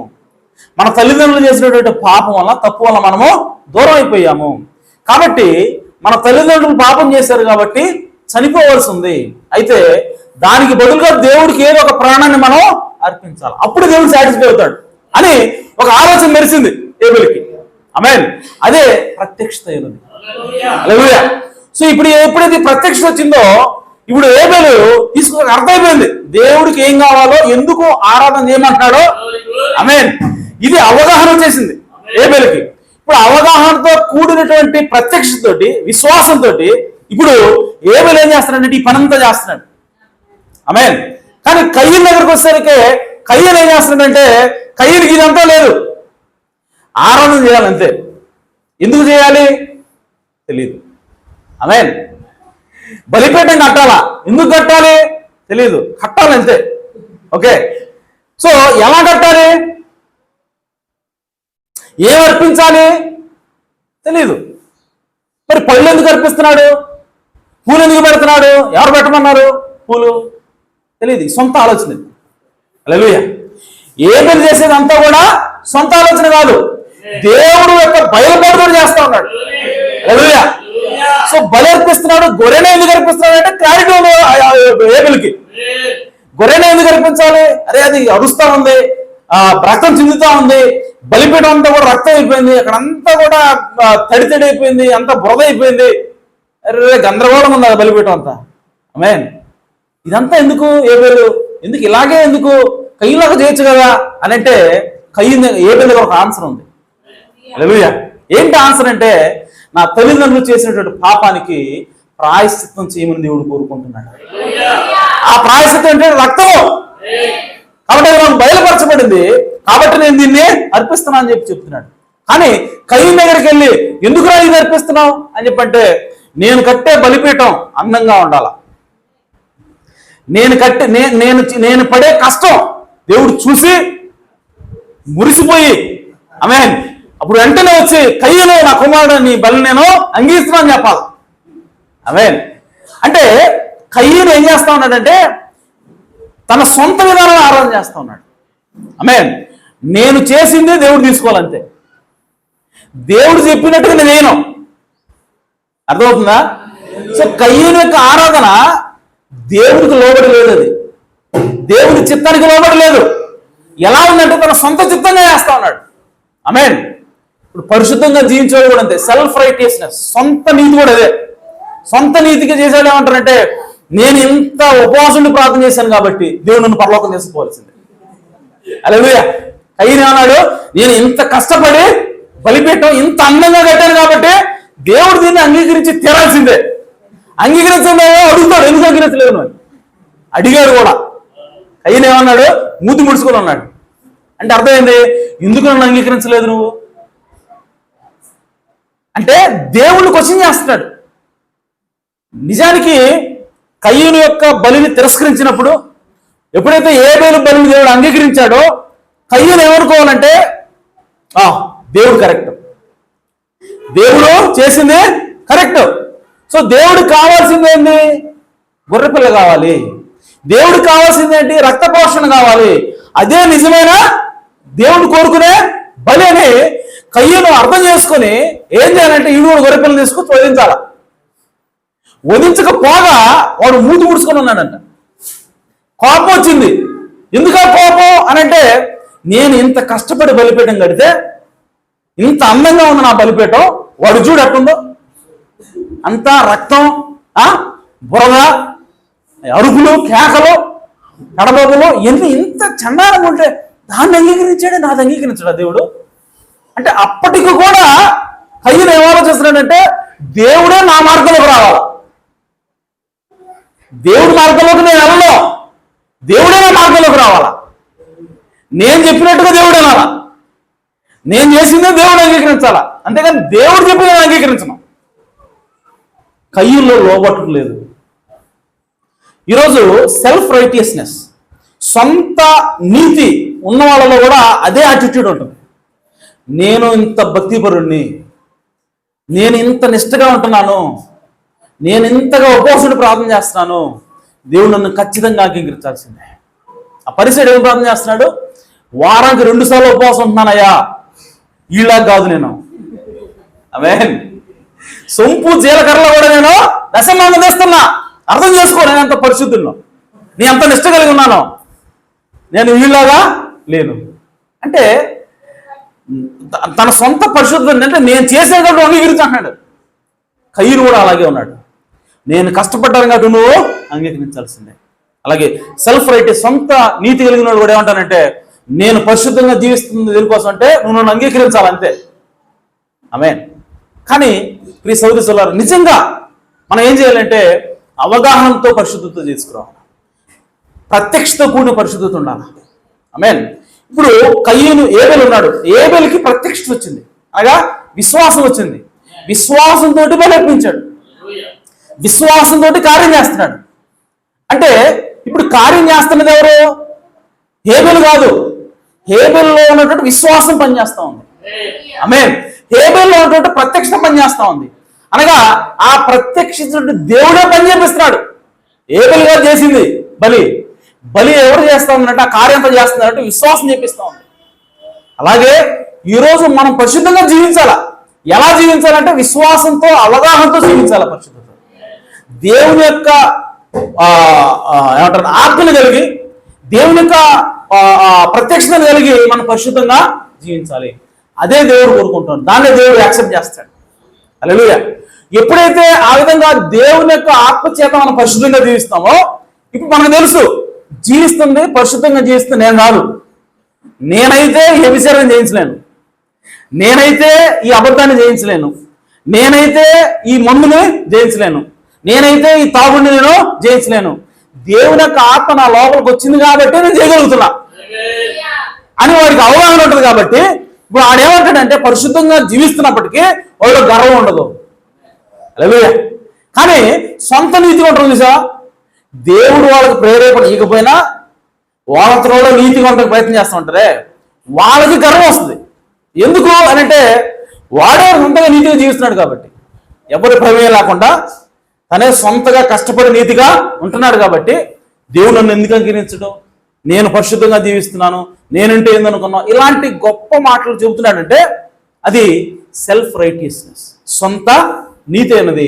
దేవుడు దాన్ని ఏమంటాడంటే మురికి గుడ్డ అంటాడు. హల్లెలూయా. కాబట్టి ప్రియ సోదరి సోదరా, మనం పరిశుద్ధంగా జీవించాలని దేవుడు కోరుకుంటున్నాడు. కానీ ఎలా పరిశుద్ధంగా మారాలంటే దేవునికి ఆత్మ చేత మనం నింపబడినప్పుడు పరిశుద్ధి వస్తుంది. దేవుడు దాన్ని కోరుకుంటున్నాడు. హల్లెలూయా. అలాగే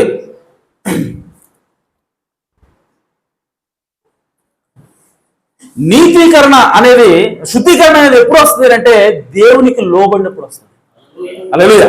1 పేతురు 1:2 ఒకసారి తీయండి. ఇప్పుడు శుద్ధీకరణ, పరిశుద్ధమైనటువంటి జీవితం పొందాలి అంటే ఈ సీక్రెట్ ఏంటి ఇప్పుడు చెప్తాను. ఓకే, జాగ్రత్తగా రండి. ఇక్కడ నుంచి 1 పేతురు 1వ అధ్యాయము 2వ వచనం.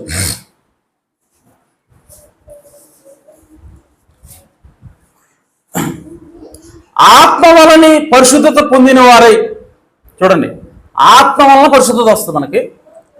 పొందిన వారే విధేయులగుటకును యేసుక్రీస్తు రక్తం వల్ల ప్రోక్షించబట్టకును ఏర్పరచబడిన వారికి. ఆమేన్. సో ఎప్పుడైతే మనం ఆత్మ వల్ల పరిశుద్ధత పొందుకుంటామో అప్పుడు ఏమవుతుందంటే ఆటోమేటిక్గా మనకి విధేయత వస్తుంది. హల్లెలూయా. సో యేసుక్రీస్తు రక్తం మన మీద ప్రోక్షించబడుతుంది. మనం దేవునికి వాక్యానికి విధేయులు అవుతాం. హల్లెలూయా. సో కాబట్టి పరిశుద్ధత నువ్వు పొందుకోవాలి అని అంటే నీకు విధేయత అవసరమైనది. దేవుని యొక్క మాటకు నువ్వు లోబట్టడానికి ఇష్టపడినప్పుడే నీకు పరిశుద్ధత అనేది వస్తుంది. దేవుని యొక్క రక్తం నీకు ప్రోక్షించబడుతుంది. దేవుని యొక్క వాక్యం నీలో కడుగుతుంది. ఎప్పుడు అంటే నువ్వు దేవుని యొక్క మాటకు లోబట్టడానికి ఇష్టపడాలి. హల్లెలూయా. సీక్రెట్. ఓకే, సో మనం పరిశుద్ధంగా జీవించడానికి సూత్రం ఏంటంటే మనం ఫస్ట్ లోబడాలి. హల్లెలూయా. అలాగే మనం విశ్వాసము కలిగి ఉండాలా. ఆమేన్. అలాగే ప్రియ సహోదరులారా, హెబ్రీయులకు రాసిన పత్రిక 6వ అధ్యాయము అనే వర్తమానంలో ప్రవక్త యేదు, ఓకే, దానిలో ప్రవక్త ఏమంటాడంటే grace is what God did for me. కృప అనేది ఏంటి అని అంటే దేవుడు నా కోసం ఏం చేశాడో దాన్ని కృప అంటాను. హల్లెలూయా. అలాగే works is what I do for God. క్రియలు అంటే ఏంటి అనగా పరిశుద్ధమైనటువంటి క్రియలు. నీతి క్రియలు అంటే ఏంటి అని అంటే నేను దేవుడి కోసం చేసే వాటిని నీతి క్రియలు అంటాను. కృప అంటే ఏంటి? దేవుడు నా కోసం చేసేదాన్ని కృప అంటే, నేను దేవుడి కోసం చేసేదాన్ని నీతి క్రియలు. హల్లెలూయా. Now they will make a doctor out of it. Doctor అంటాడు దీని నుంచి వాళ్ళు ఒక సిద్ధాంతాన్ని తయారు చేస్తారు. ఏంటి? They think that works is what wins your merits. వాళ్ళు ఏమంటారంటే మిగతా వాళ్ళు దీని నుంచి ఒక సిద్ధాంతాన్ని తయారు చేస్తారు. ఏంటో సిద్ధాంతం అని చెప్పంటే నీ నీతి క్రియలే నీకు ఆ మెరిట్ని కలుగు చేస్తాయి. మెరిట్ అంటే మీకు అర్థమవుతుందా? పరీక్షలు రాస్తాం, మెరిట్లో పాస్ అయ్యాడు అంటే ఏదైనా జాబ్ రావడానికి అర్హత ఎవరికి ఎక్కువ ఉంటుంది? మెరిట్ వచ్చిన వాళ్ళకి ఎక్కువ. మెరిట్ తక్కువ ఉన్న వాళ్ళకి తక్కువ అవకాశం, ఇంకా తక్కువ ఉన్న వాళ్ళకి జాబ్ రావడానికి ఇంకా తక్కువ అవకాశం. అంతేనా?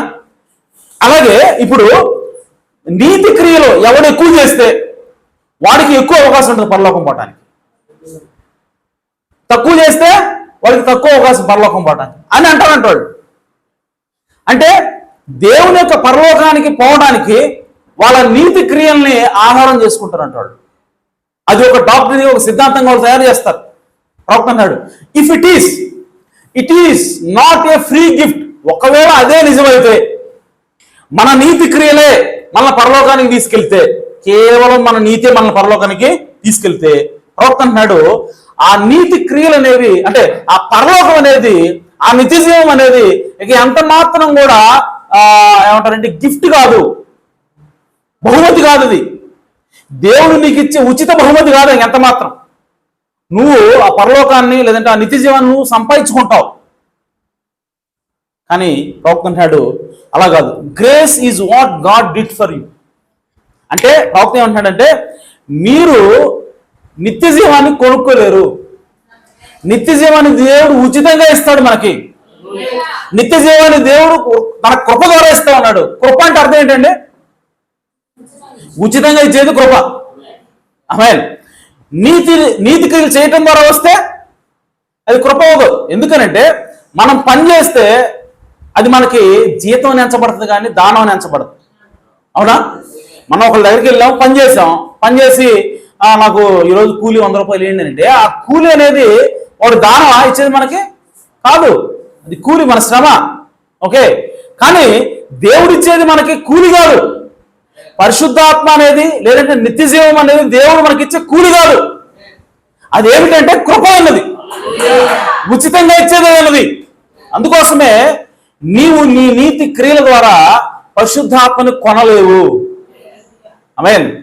కానీ ఎలా కొంటావు, ఎలా తీసుకుంటావు, నువ్వు పరిశుద్ధాత్మ ఎలా పొందుతావు, నిత్య జీవనం ఎలా పొందుతావు అని అంటే కృప ద్వారా ఉచితంగా పొందుతావు. హల్లెలూయా. సో ప్రవక్త అన్నాడు, grace is what God did for you. So కృప అంటే ఏంటంటే దేవుడు నీ కోసం చేసేది. ఆయన నీ దగ్గర నుంచి ఆశించి చేసేది కాదు, లేదా మీ దగ్గర నుంచి డబ్బులు తీసుకొని చేసేది, ఉచితంగా చేసేది కృప అంటే. By grace you are saved. కృప ద్వారానే మీరు రక్షించబడి ఉన్నారు. ఆమేన్. And works is what you do in appreciation of the grace that he showed to you. చూడండి ప్రవక్త అంటున్నాడు, మరి ఇప్పుడు క్రియలు అంటే ఏమిటి, నీతి క్రియలు అంటే ఏంటి? నీతి క్రియలు అంటే నువ్వు చేసేయి. నీవు ఎలా చేస్తున్నావు, ఎవరి కోసం చేస్తున్నావు అని అంటే దేవుడు నీ పట్ల చూపిన కృపకు ప్రతిఫలంగా, దేవుడు నీ పట్ల చూపినటువంటి కృప ద్వారా నీకు ఇచ్చినటువంటి రక్షణకి నీవు కృతజ్ఞత కలిగి నువ్వు చేసే పనే నీతి క్రియలు. హల్లెలూయా. అంటే నీవు నీతిగా జీవిస్తున్నావు. ఎలా జీవిస్తున్నావు, ఏ ఉద్దేశంతో జీవిస్తున్నావు అని అంటే దేవుడు నన్ను ప్రేమించాడు, దేవుడు నా పట్ల కృప చూపించాడు, దేవుడు నన్ను రక్షించాడు, కాబట్టి ఆయనకు నేను కృతజ్ఞత కలిగి ఉండాలి, కాబట్టి ఇదిగో నేను నీతిగా ఉండాలి. ఆయన నన్ను మరి పాపం నుండి రక్షించాడు కాబట్టి, నరకం నుంచి నన్ను తప్పించాడు కాబట్టి దేవుడికి నేను కృతజ్ఞత కలిగి ఉండాలి, కాబట్టి నేను మందు తాగను. ఆమేన్. నేను ఒకప్పుడు చాలా భయంకరుణ్ణి, అనేక పాపాలు చేశాను, అనేక దుర్మార్గాలు చేశాను, అయినా సరే దేవుడు నన్ను ప్రేమించాడు కాబట్టి నేను ఆయనకి కృతజ్ఞత కలిగి ఉండాలి, కాబట్టి నేను వ్యభిచారం చేయను. ఈ విధంగా ఏం చేస్తామంటే మనం నీతిగా జీవిస్తూ ఉన్నాం. ఏ ఉద్దేశంతో జీవిస్తున్నాం అని అంటే దేవునికి కృతజ్ఞత కోసం మనం జీవిస్తాం. ఆమేన్. సో కాబట్టి ప్రియ సహోదరులారా, ఈరోజు మనం పరిశుద్ధంగా జీవించాలి అని అంటే మనకు కావాల్సింది ఏంటి అని అంటే ఈ దృక్పథం మనకు కావాలి, ఈ ఆలోచన ఏదో మనకు కావాలి. ఆమేన్. అంతేగాని నేను నీతిగా జీవిస్తున్నాను కాబట్టి నేను పరలోకం కోసం, నేను నీతిగా జీవిస్తుంది దేనికోసం అంటే నాకు పరలోకం వాళ్ళ దేవుడు, నేను నీతిగా జీవిస్తున్నాను ఎందుకంటే నేను నరకం తప్పించుకోవాలి, ఇది కాదు.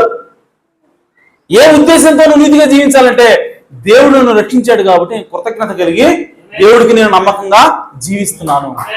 హల్లెలూయా. ఆ విధంగా ఆలోచించినప్పుడు మనము ఆటోమేటిక్గా నీతిగా జీవించడం ప్రారంభిస్తాం. హల్లెలూయా. ఇప్పుడు చూడండి, నేను ఒక 10 లక్షలు అప్పులో ఉన్నాను అనుకున్నాం, జాబ్ లేదు, ఏం లేదు, అప్పులో అందరూ వచ్చి మీద పడి అడుగుతున్నారు. ఇప్పుడు నాకు డిప్రెషన్లోకి వెళ్ళిపోయా. సో నాకు ఎలాంటి అవకాశం లేదు, మార్గం లేదు. ఓకే, ఈ సమయంలో ఇస్రాయల్ గారు వచ్చారు, తలుపు కొట్టాడు, తీసాను. ఏం బాబాయ్ అన్న, ఇదిగో 10 లక్షలు చెక్కు, దేవుడు నాకు రాత్రి ఇమ్మని ప్రేరేపణిచ్చాడు, నాకు దేవుడు ఇచ్చాడు కాబట్టి నేను నీకు ఇస్తాను అని చెప్పి 10 లక్షలు చెప్పిచ్చి వెళ్ళిపోయాడు. వెళ్ళిపోయిన తర్వాత కొన్ని రోజులకి ఇస్రాయల్ గారు నాకు ఫోన్ చేశాడు, అయ్యా నేను పని మీద అటు వస్తున్నాను, మరి ఇంటి దగ్గరకు వస్తాను, మధ్యాహ్నం భోజనానికి అని చెప్పంటే ఇప్పుడు నేను ఎలా ఉంటుంది, నా రియాక్షన్ ఎలా ఉంటుంది, నేను భోజనం ఎలా ప్రిపేర్ చేస్తూ ఉంటాను, చాలా శ్రద్ధగా ప్రేమతోటి. ఆమేన్. సో ఎలాంటి వంటకాలు ఉండాలి, సహోదరుడు నాకు ఇంత సహాయం చేశాడు కాబట్టి అసలు నేను ఇంకా చనిపోదాం అనుకున్న సమయంలో దేవుళ్ళకి వచ్చి నన్ను ఆదుకున్నాడు కాబట్టి సహోదరుడికి ఎలాంటి వంటకాలు ఉండాలి అసలు ఏందని చెప్పి నేను చాలా కష్టపడుతూ ఉంటాను. కానీ ఆ కష్టము నాకు ఇష్టంగా ఉంటుంది. ఆమేన్.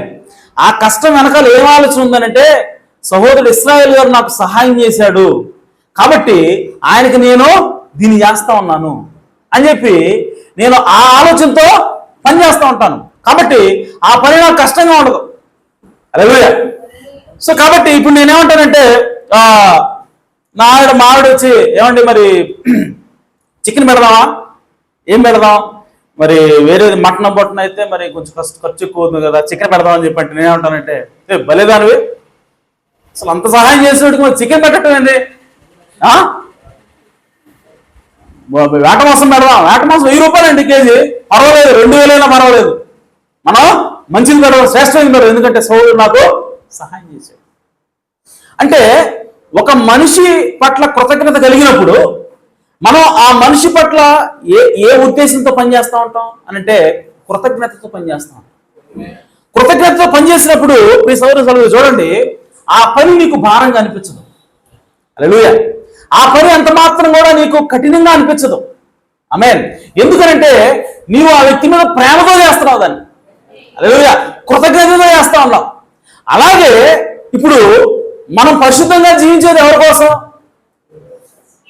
దేవుడి కోసం జీవిస్తే, యేసుక్రీస్తు కోసం జీవిస్తే, యేసుక్రీస్తు అసలు నేను దరిద్రుణ్ణి, నేను నీచుణ్ణి, నేను ఎన్నో తప్పులు చేశాను, అసలు నేను చనిపోవాలి, కానీ ఆయన నాలాంటి వాడి కోసం తన ప్రాణాన్ని పెట్టాడు. సో అలాంటి వాడికి నేను ఎంత నమ్మకంగా జీవించాలి? సో ఆ విధంగా నా కోసం ప్రాణం ఇచ్చిన నా యేసు ప్రభు కోసం నేను ఈ వ్యభిచారాన్ని మానేయలేనా? ఆమేన్. ఈ సిగరెట్ మానేయలేనా? ఈ మందు నేను మానేయలేనా అని చెప్పి మనము అది మానేసేటప్పుడు బాధ ఉండదు మనకి. ఆ వ్యభిచారాన్ని పక్కన పెట్టడంలో మనకి ఎలాంటి ఇబ్బంది ఉండదు, సంతోషంగా చేస్తూ ఉంటుంది. హల్లెలూయా.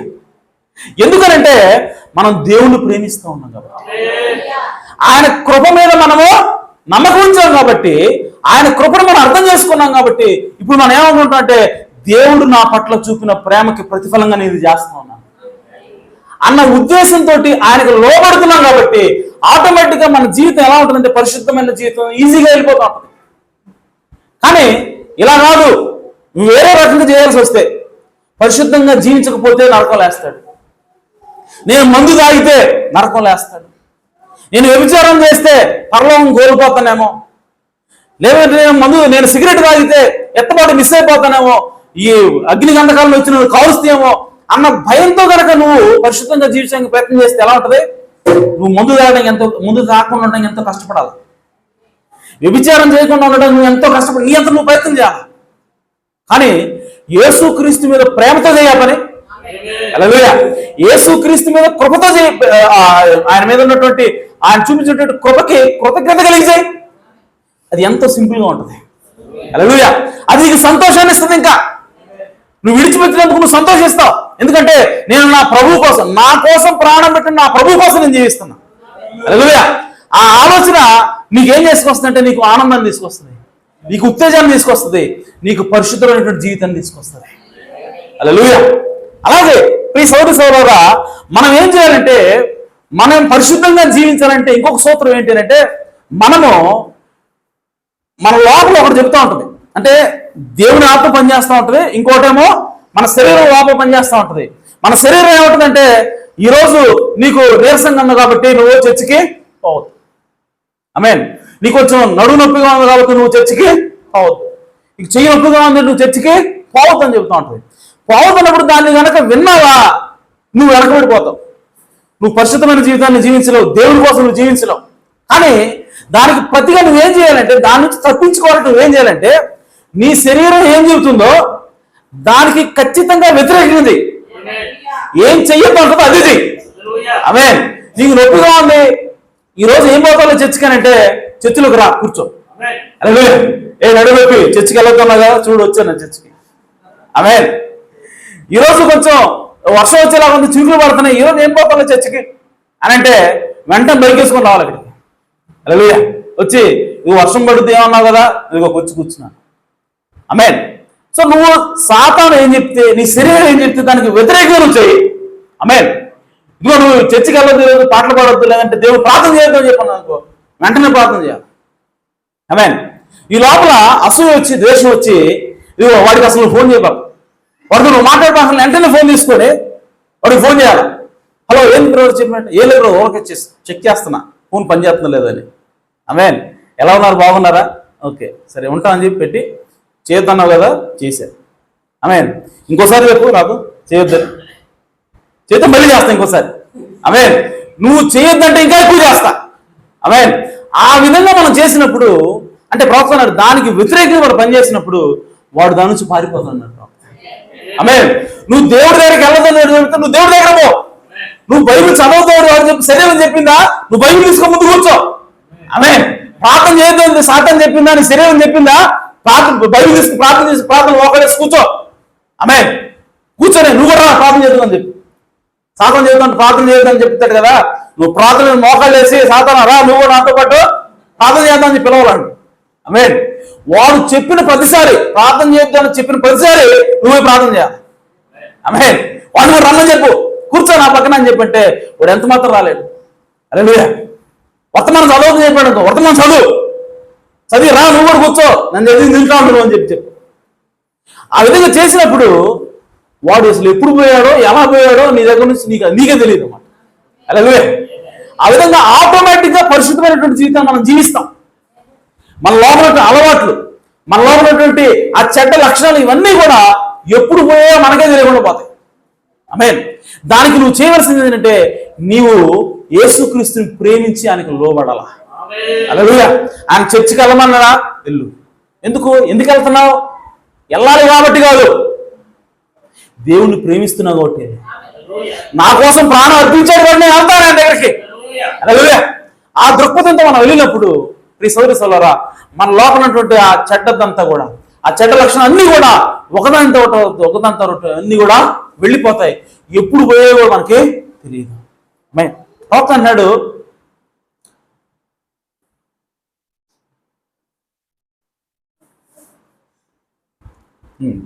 క్వశ్చన్స్ అండ్ ఆన్సర్స్ అనే వర్తమానం 62వ సంవత్సరంలో బోధించాడు ఆయన. అందులో 107 ప్రవక్త అన్నాడు, oh there is so much of this legalism today. Legalism అంటే నిష్ఠాగరిష్ఠులు, కేవలం మాటలని అక్షరాల మాత్రం ఫాలో అవుతారు, దాని వెనకాల ఉన్న ఆత్మను వాళ్ళు పట్టుకోరు. అర్థమైందా? బైబిల్లో ఉన్నటువంటి అక్షరాలను వాళ్ళు పాటిస్తారు కానీ దాని వెనకాల ఉన్న ఆత్మని, దాని యొక్క ఉద్దేశాన్ని వాళ్ళు గుర్తించలేరు. అట్లాంటి వాళ్ళని లీగలిస్ట్ అంటారు అన్నమాట. ఓకే, సో ఇలాంటి లీగలిజం అనేది ఈరోజు చాలా ఉన్నది. టచ్ నాట్, టేస్ట్ నాట్, దాన్ని ముట్టుకోవద్దు, ఇది తాగొద్దు. Okay, you don't do things legally. నువ్వు ఇలాంటి అంటే మత సంబంధమైనటువంటి వాటిగా నువ్వు దాన్ని చేయలేవు. I didn't come to this church tonight legally. ఈరోజు నేను ప్రవక్తన్నాడు, ఈ రాత్రి నేను చర్చికి వచ్చాను, లీగల్గా రాలా. అంటే బైబిల్లో ఉంది కాబట్టి, అటు రాయబడింది కాబట్టి దాన్ని నెరవేర్చడం కోసం ఇక్కడికి రాలా. ఆమేన్. మరి ఎందుకు వచ్చారు? ఆయన చెప్తున్నాడు, ఆయన ఐ ఫీల్ టైర్డ్. అంటే ఏ పరిస్థితుల్లో ఆయన వచ్చాడో సంఘానికి చెబుతున్నాడు. ఆయన అలిసిపోయాడంట. ఆమేన్. నేను అలిసిపోయాను. I have been nervous. నేను ఆందోళనగా ఉన్నాను. I'm upset. నేను దిగాలు పడిపోయి ఉన్నా. I'm wondering about something that is out before me. ఒకనొక విషయం గురించి నేను ఆశ్చర్యపోతున్నా, ఏం జరుగుతుంది అసలు దీని విషయంలో, ఎలా వెళ్తుంది ఏంటి అని చెప్పి నేను ఒక రకమైనటువంటి డైలమాలో ఉన్నా. My heart is burning. నా గుండె మండుతూ ఉంది. Even as much till my heart fluttering. నా గుండె ఎంతగా కొట్టుకుంటుందో అంతగా నా గుండె మండుతూ ఉంది. I got a cramp pain right at this minute. ఇప్పుడు ఈ సంఘం ఇప్పుడు నిలబడి ఉన్నా కదా, ఈ నిమిషంలో కూడా నా కాలు నొప్పేస్తా ఉంది. Just shooting back and fourth, up and down through here. ఇక్కడ పైనుంచి కిందకి అటు నుంచి ఇటు నొప్పి పారాడుతూ ఉంది ఈ సమయంలో. ఇప్పుడు ఈ మినిట్లు కూడా ప్రవక్త అంటున్నాడు, వీక్, బలహీనంగా ఉన్నాను, నర్వస్, ఆందోళనగా ఉన్నాను, ట్రంబ్లీ, వణుకుతున్నాను. Catch a hold here and squeeze. Got my toe squeezed up in my shoes. నా షూస్లో, నా బోట్లో నా కాలు వేళ్ళు నలిగిపోతూ ఉన్నాయి. I felt anything but come down here. ఇవన్నీ ఇంత బాధ ఉన్నా కూడా నేను ఇక్కడికి వచ్చా. ప్రవక్త అన్నాడు, చర్చికి ఎలా వచ్చాడంటే ఆయన ఇన్ని బాధ నుండి కూడా, నొప్పి, ఆందోళన, టెన్షన్, ఏం జరుగుద్దో అన్న భయం, వీళ్ళన్నిటి మధ్యలో కూడా ఆయన ఎక్కడికి వచ్చాడంట? చర్చికి వచ్చాడు. హల్లెలూయా. I felt anything but come down here. నేను అనుభవించాల్సిన అన్ని అనుభూతులు నాకు ఉన్నాయి. అంటే ప్రవక్త అన్నాడు, చర్చికి వెళ్లకుండా ఉండాల్సిన ఎన్ని సాకులు ఉంటాయో అన్ని సాకులు ఉన్నాయంట ఆయన దగ్గర. ఆమేన్. అన్ని సాకులు ఉన్నా కూడా చర్చికి వచ్చాడండి ఆయన. ఆమేన్. Why did I come then? వచ్చాను, బాగానే ఉంది. ఎందుకు వచ్చాను నేను అంటాడు, బికాస్ ఐ లవ్ గాడ్. ఆమేన్. నేను దేవుడు ప్రేమిస్తున్నాను కాబట్టి వచ్చా.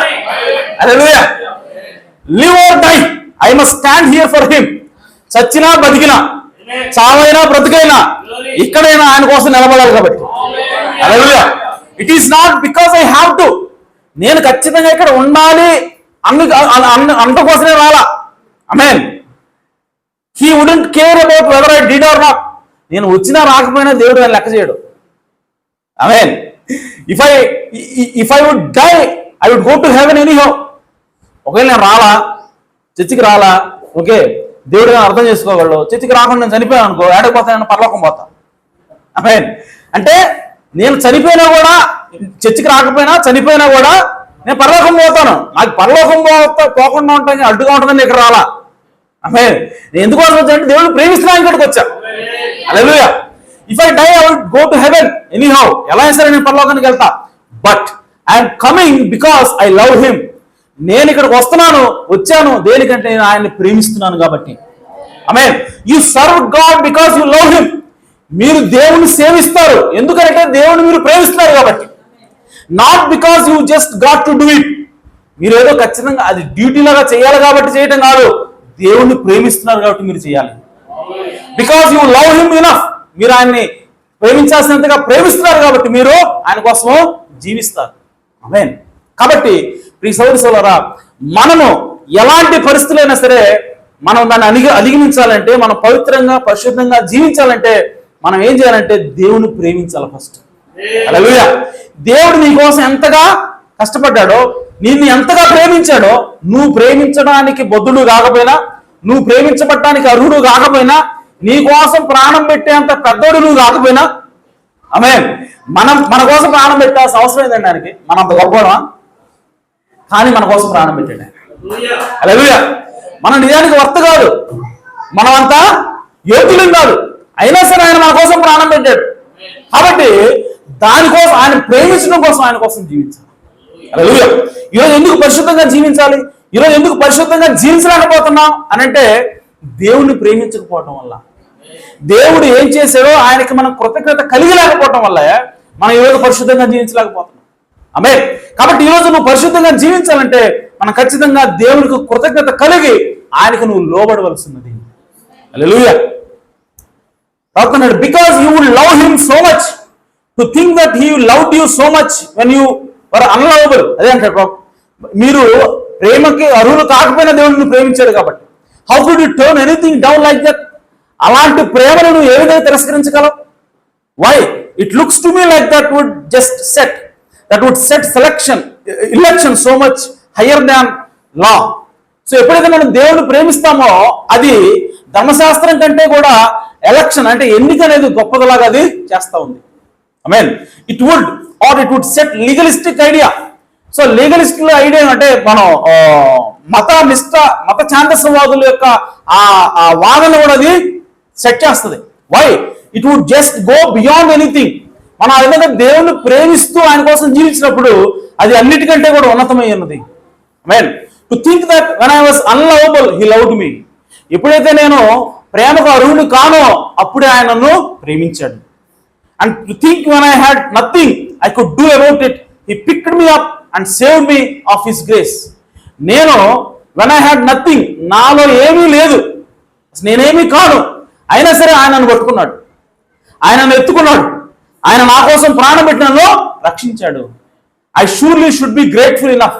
నేను ఖచ్చితంగా ఆయనకు దీని కొరకు ఆయనకు నేను కృతజ్ఞత కలిగి ఉండాలి. ఆమేన్. To serve him and love him. ఆయన సేవించడానికి, ఆయన ప్రేమించడానికి నేను కృతజ్ఞత కలిగి ఉండాలి. So that is the way we feel about him when we count the blessings over. So మనకి ఆశీర్వాదాలని మనం పొందుకుంటున్నప్పుడు మనము ఆలోచించాల్సిన విధానం, మనం ఫీల్ అవ్వాల్సిన విధానము అదే.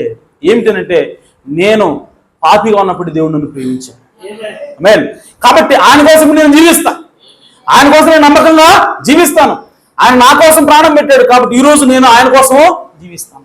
అందుకోసమే కృప ఏమిటంటే దేవుడు నీ కోసం ఏం చేశాడు దాని కృప అయితే. నీతి కార్యాలు అంటే ఏంటంటే మనము ప్రతిఫలంగా కృతజ్ఞత కలిగి దేవుడికి మనం ఏం చేస్తామో అవే నీతి కార్యాలు అయి ఉన్నాయి. ఆమేన్. కాబట్టి ఈ సోదరి సోదరులారా, మనము ఖచ్చితంగా పరిశుద్ధంగా జీవించాలంటే ముందుగా దేవుణ్ణి ప్రేమించాలా, దేవునికి కృతజ్ఞత కలిగి మనము ఉండాలి. దేవునికి లోబడినప్పుడు ఆయన ఏం చేయమంటే చేయను. వాక్యం చదవమన్నాడా? వాక్యం చదువు. హల్లెలూయా. ప్రార్థన చేయమన్నాడా? ప్రార్థన చేయి. అసలు పరిశుద్ధమైనటువంటి జీవితం నువ్వు పొందాలి అంటే ఏం చేయాలి? ఈ గడియ వర్తమానం నువ్వు వినాలా, ఈ గడియ వర్తమానం నువ్వు చదవాలి, బైబిల్ నువ్వు చదవాలి. చదివినప్పుడు అది నీకు పరిశుద్ధమైన జీవితాన్ని ఇస్తుంది. ఆయన దేవుడు చెప్పినప్పుడు ఆ మాటకు నువ్వు లోబడి చదవకుండా ఉండాలి. ఆమేన్. ఇప్పుడు సాతాను వచ్చేమంటుందంటే, ఈరోజు చర్చికి ఏం పోతావులే, నిన్న ఏం చేసావు నీకు తెలియదా, అదే పెద్ద భక్తుల్లా బయలుదేరావు, నిన్న ఏం చేసావు తెలియదా నీకు, ఆ మూలకు పోయి సిగరెట్ తాగుతువే, ఏ మోహం పెట్టుకుని పోతాం దేవుడి దగ్గరకే అని అంటే, సోదరా మనం చెప్పాలి, ఒరే నేను సిగరెట్ తాగిన మాట వాస్తవమే, కానీ నేను దేవుణ్ణి క్షమించమని అడిగాను, దేవుడు నన్ను క్షమించాడు, నా కోసం దేవుడు రక్తాన్ని కార్చాడు, ఆ రక్తం ద్వారా నా పాపాన్ని తీసేశాడు, కాబట్టి నేను ఆ కృతజ్ఞత కలిగి వెళ్తున్నాను ఇప్పుడు దేవుడు. హల్లెలూయా. సో కాబట్టి వాడు ఏమంటాడంటే, నిన్ను వాక్యం చదవలేడు, ఏముంది, ఏ ముఖం పెట్టుకుని చదువుతున్నావు, నువ్వు నిన్నగా విచారం చేసావు, మొన్నగా అబద్ధం ఆడావు, ఏ ముఖం పెట్టుకుని బైబిల్ చదువుతావు అని చెప్పి వాడు బైబిల్ చదవనీయకుండా అడ్డుకుంటూ ఉంటాడు, ప్రార్థన చేయనీయకుండా అడ్డుకుంటూ ఉంటాడు. మనం ఏం చెప్పాలంటే, నేను ఏం చేసినా సరే నాకు అనవసరం, దేవుడు చేయమని నేను చేసి చూపిస్తాను, నేను దానికి లోబడతాను అని చెప్పినప్పుడు దాని నుంచి నీకు విడుదల వస్తుంది. హల్లెలూయా. ఇక్కడ మీకు ఒక సూత్రం చెప్పి నేను ముగిస్తాను. అదేంటంటే, మనకు కొన్ని అలవాట్లు ఉంటాయి, మనం వాటి నుంచి విడుదల పొంది మనం పరిశుద్ధమైన జీవితం జీవించాలి అంటే, ఆమేన్, మనం చేసిన ఏదో తెలుసా, ఆ అలవాట్ల వైపు చూడకూడదు. ఆమేన్, ఆ అలవాట్ల వైపు చూడకూడదు.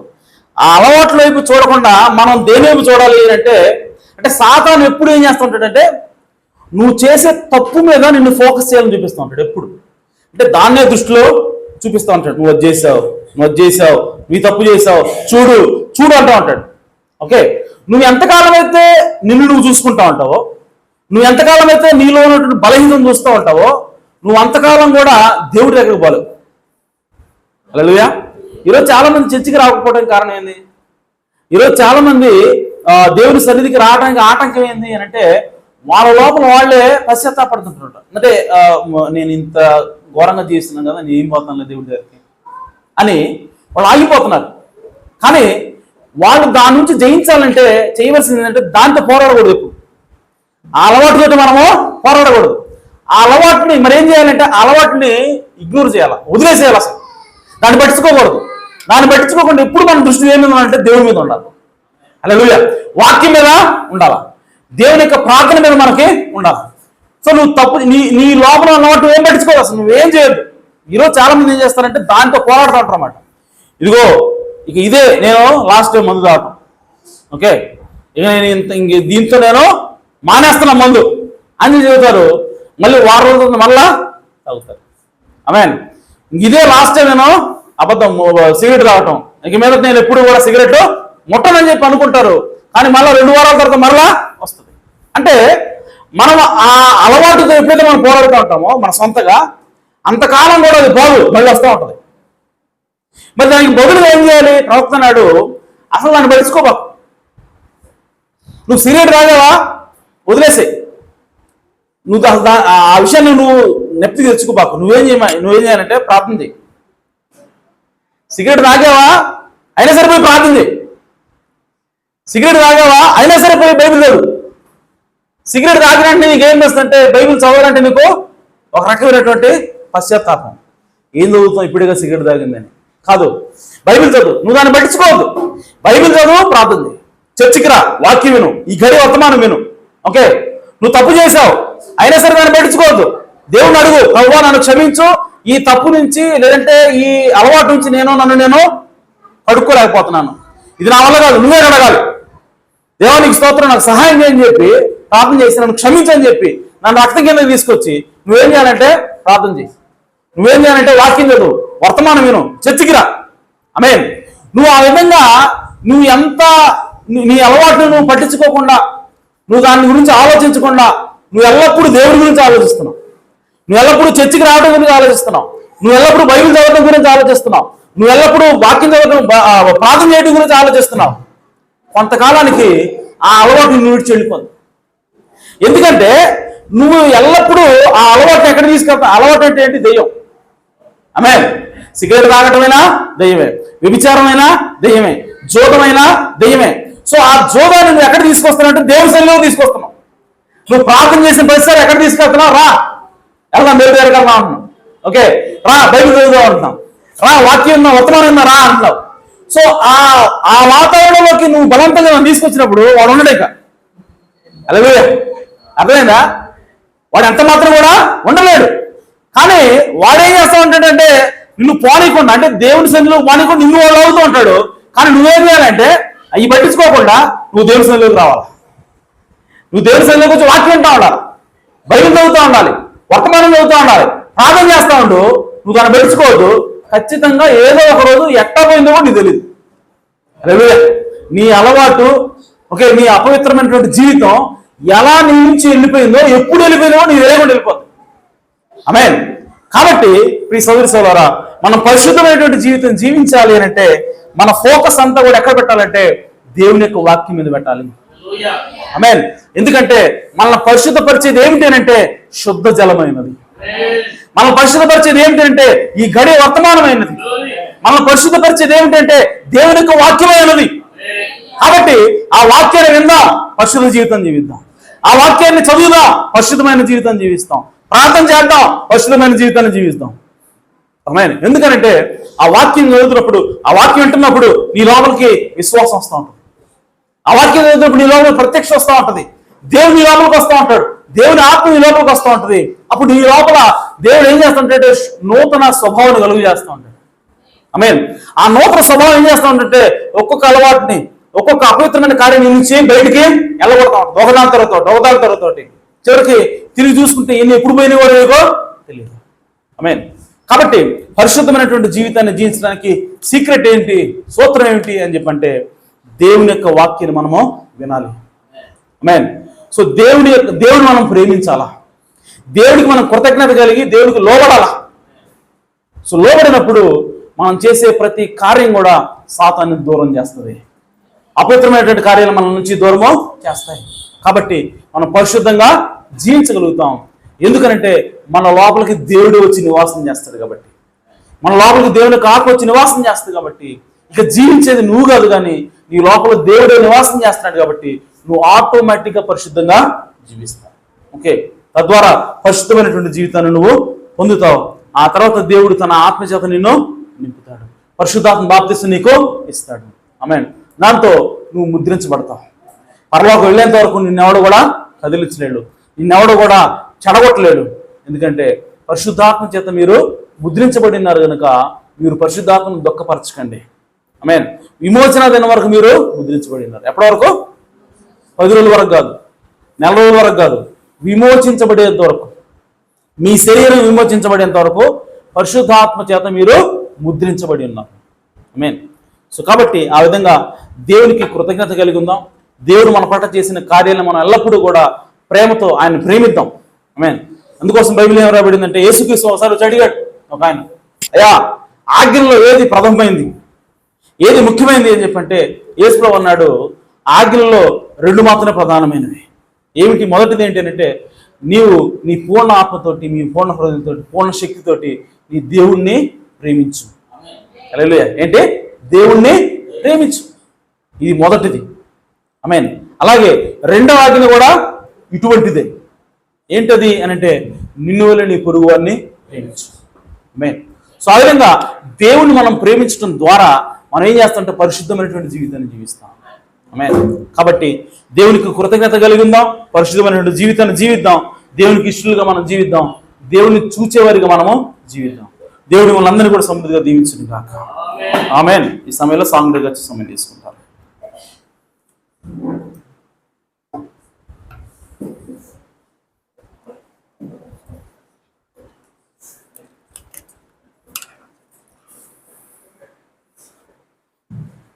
దేవుని స్తోత్రం. హల్లెలూయా. అందరూ లేచి నిలబడదాం. హల్లెలూయా, హల్లెలూయా, హల్లెలూయా, హల్లెలూయా, హల్లెలూయా. స్తోత్రం, స్తోత్రం, స్తోత్రం ప్రభువా. నీ దాసును మరుగు చేసుకొని ప్రభువా మాతో మాట్లాడినందుకు నీకు స్తుతులు, స్తోత్రం తండ్రి. నాయనా మా జీవితం మార్పు చెందాలంటే, పరిశుద్ధంగా జీవించాలంటే, శుద్ధీకరణ పొందాలంటే ఈ వాక్యానికి మేము లోబడవలసి ఉన్నామని తెలియజేస్తున్నాం ప్రభు. అవును ప్రభు. అవును తండ్రి. పరలోక రాజ్యం పొందుకోవాలంటే నీ ప్రయాస వలన కాదు, ఓ నీ యొక్క భక్తి వలన కాదు అని తెలియజేస్తున్నాం ప్రభు. అవును ప్రభు. అది కేవలం నీ కృప వల్లనే మాకు తెలియజేసావు ప్రభు. అవును నాయన. అవును తండ్రి, మా నీతి క్రియను బట్టి మేము ఈ రాజ్యాన్ని సంపాదించుకోలేము ప్రభు. కేవలం నీ కృప వల్లనే నా తండ్రి. అవును ప్రభు. అవును ప్రభు, మనిషి యొక్క సొంత నీతి అది మృతి కంటే వేమని తెలియజేసావు ప్రభు. అవును తండ్రి, మా నీతి క్రియల వల్ల మేము ఈ రాజ్యాన్ని పొందుకోలేము కానీ ఈ వాక్యాన్ని ఓదనందు ద్వారా నీ కృపకి ఓనైనా నీ కృపకు నా తండ్రి మేము కృతజ్ఞతగా జీవించుకోవాలి ప్రభు. అవును తండ్రి, రాజ్యాన్ని మేము పొందుకోవస్తున్నాం ప్రభు. తండ్రి, అవున పాపం లోకం వెళ్ళిపోవాలంటే నువ్వు నా హృదయం రావాలి ప్రభు. అవును నాయన. ఆ హృదయం వచ్చినప్పుడే మా జీవితం మార్పు చెందేది తండ్రి. మా జీవితం మార్పే లేదు ప్రభు. తండ్రి, నీకు స్తోత్రము చేస్తున్నాను ప్రభు. ఈ వాక్యాన్ని నమ్ముతున్నాము, ఈ వాక్యాన్ని ఓపడుతున్నాము. ఈ శరీరం చెప్పినట్టు కార్యాలను మేము చూడలేదు ప్రభు. నువ్వేం చెప్తున్నావు అది మేము చూస్తున్నాం తండ్రి. విశ్వాసం మాకు దయచేయి ప్రభు. ఎల్లప్పుడు తండ్రి, ఓనైనా మేము ఈ సన్నిధికి రావాలంటే, ఓనైనా నీ వాక్య ప్రకారం జీవించాలంటే నిన్ను ప్రేమించి మేము జీవించవలసిన ప్రభు. అవును నాయన. తండ్రి, నిన్ను ప్రేమించవలసిన ప్రభు. అవును, నన్ను ప్రేమించిన వాళ్ళని ఆజ్ఞలు కైకొనని చెప్పావు. అవును నాయన. దేవానికి స్తోత్రము తండ్రి. నిన్ను ప్రేమించడానికి సహాయం చేయండి. ఈ శరీరం ఏది వ్యతిరేకంగా చెబుతుందో దానికి వ్యతిరేకంగా పోరాడి ప్రభు. అవును నాయన. ఆయన నీకు అనుకూలంగా జీవించే భాగ్యం దయచేయి. అవును ప్రభు. ఎన్నోటువంటి గొప్ప విషయాలను రాసుకోవచ్చు మాకు అందించిన కాబట్టి నీకు స్తోత్రము తండ్రి. హల్లెలూయా, హల్లెలూయా, హల్లెలూయా, హల్లెలూయా. బ్రతుకుట నీ కోసమే మరణమైతే నాకిక మేలు. బ్రతుకుట నీ కోసమే మరణమైతే నాకిక మేలు. సిలువలే పరిమాణయా, సిలువలే పరిమాణయా. దేవుడాలో జీవించుమయ్యా, నీవుడాలో జీవించుమయ్యా. యేసయ్యా, యేసయ్యా, యేసయ్యా,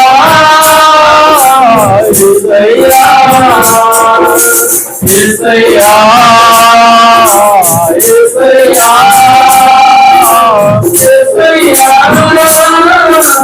యేసయ్యా, బ్రతుకుట నీ కోసమే మరణమైతే నాకిక మేలు. ఏదినమైనా నీ కొరకే జీవించెదా. ఏ క్షణమైనా నీ కొరకే జీవించెదా. సోదరైనా ఇరుకురైనా దీపములైనా శ్రమలైనా సోదరైనా ఇరుకురైనా దీపములైనా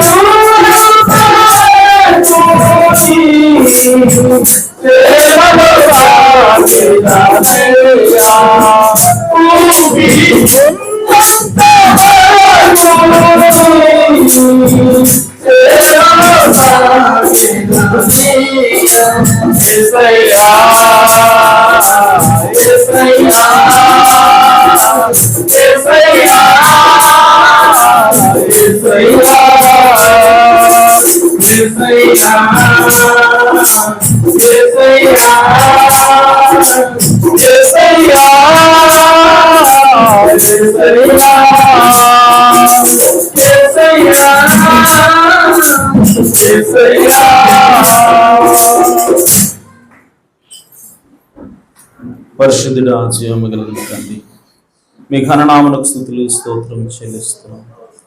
నిజంగా నా తండ్రి, పరిశుద్ధంగా జీవించాలి అని అంటే అయా అది ఎలా జీవించాలో, దానికి మేము ఏం చెయ్యాలో ప్రభువా మాతో తేటగా మాట్లాడేందుకే స్తోత్రం ప్రభువా. మేము పరిశుద్ధంగా జీవించడానికి అయా నా తండ్రి మీరు కోరుకుంటున్నారు ప్రభువా. అయా మేము పరిశుద్ధత కలిగి జీవించడం మీ చిత్తమని మీ వాక్యంలో రాయబడింది ప్రభువా.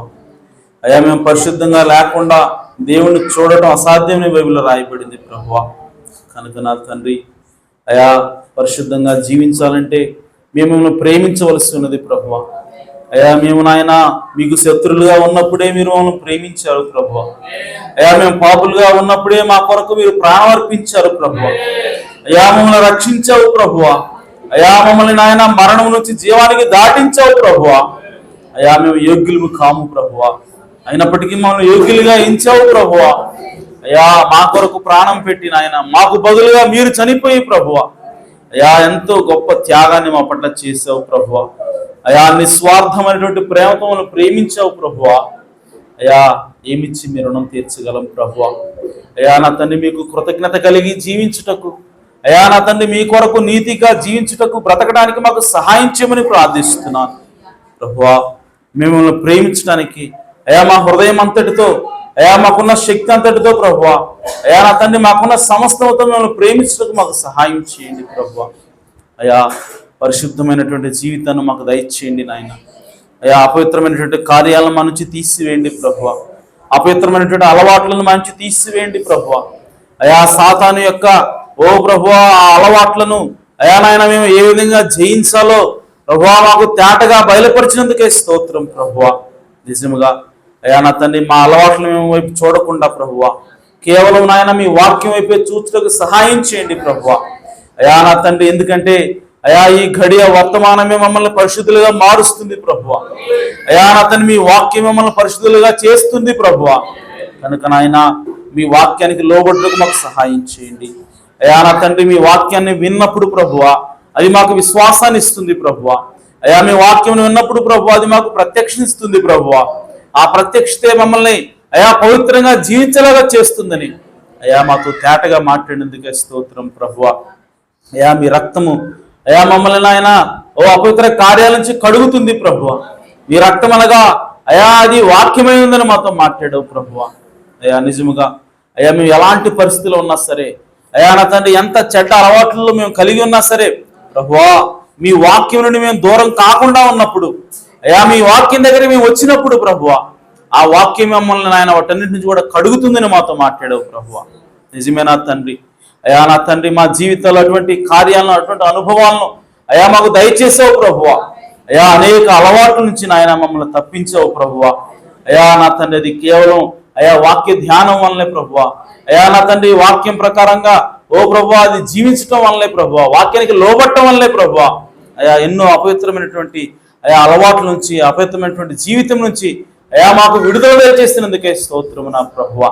ఇంకా మాలో అలవాట్లు అయా నా తండ్రి అపవిత్రమైనటువంటి జీవితం ఉన్నది ప్రభువా. అయా దానిని ఆయన మీ వాక్యానికి లోబట్టు ద్వారా అయా మిమ్మల్ని ప్రేమించడం ద్వారా ప్రభువా అయా దాని నుంచి మేము దూరం అవడానికి సహాయం చేయండి. దాని నుంచి మేము విడుదల పొందడానికి సహాయం చేయండి ప్రభువా. అయా మీ కృప తోడుగా ఉంచండి నాయన. అయా విన్న వాక్యం మా అందరి హృదయాలు భద్రం చేయండి ప్రభువా. అయా నీరు కట్టండి, నూరంతలుగా ఫలింపును దయచేయండి ప్రభువా. అయా కూడొచ్చిన మీ బిడ్డలందరినీ కూడా మీరు దీవించండి, ఆశీర్వదించండి. ఎవరైతే అనారోగ్యంతో ఉన్నారో ప్రభువా వారికి సంపూర్ణ ఆరోగ్యాన్ని దయచేయండి. ఎవరైతే నాయన ఆర్థికంగా ఇబ్బందులు ఉన్నారో ప్రభువా వారికి నాయన విడుదల దయచేయండి. ఎవరైతే నాయన మానసికంగా కృంగి ఉన్నారో ప్రభువా అయా వారిని లేవనెత్తమని ప్రార్థిస్తున్నాను. ఎవరికైతే నాయన కుటుంబ పోషణ కొరకు అయా ఉద్యోగం కొరకు నాయన ప్రయత్నం చేస్తున్నారో ప్రభువా అయా వారికి ఉద్యోగాలను దయచేయమని ప్రార్థిస్తున్నాను. అయా అలాగే నా తండ్రి ఎత్తబడిన కానుకలను దీవించండి. అయా విత్తిన హృదయాలను వారి కుటుంబాలను అయా నిండుగా ఆశీర్వదించమని ప్రార్థిస్తున్నాను. పట్టజాలను విస్తారమైన దీవెనలు కుమ్మరించమని అయా మీ వాగ్దానాన్ని ప్రభువా వారి పట్ల నెరవేర్చమని ప్రార్థిస్తున్నాను. మీ కృపతోడుగా ఉంచండి అయా నాయన. మరి చేరొచ్చిన మమ్మల్ని అందరినీ కూడా మరొక మీ చేతులు సమర్పించుకుంటూ ఈ ప్రార్థనంతని కూడా ప్రభు అయిన యేసుక్రీస్తు నామములో అడిగి వేడుకొని ప్రార్థిస్తున్నాను పరమ తండ్రి, ఆమేన్. మన ప్రభు అయిన యేసుక్రీస్తు వారి కృపా సమాధానం సకలోక పరిశుద్ధులకు కూడిన మనందరకు సదాకాలం తోడుండును గాక, ఆమేన్. కూటం ముగించబడింది. అందరికి వందనాలు. గమనించండి, ఈరోజు సాయంత్రం 7 గంటలకి సహోదరి స్వాతి ఇంట్లో ప్రార్థన కూడిక ఉంటుంది కాబట్టి అందరూ కూడా తప్పనిసరిగా రావాల్సిందిగా ప్రభుపేట మనం చేస్తాం.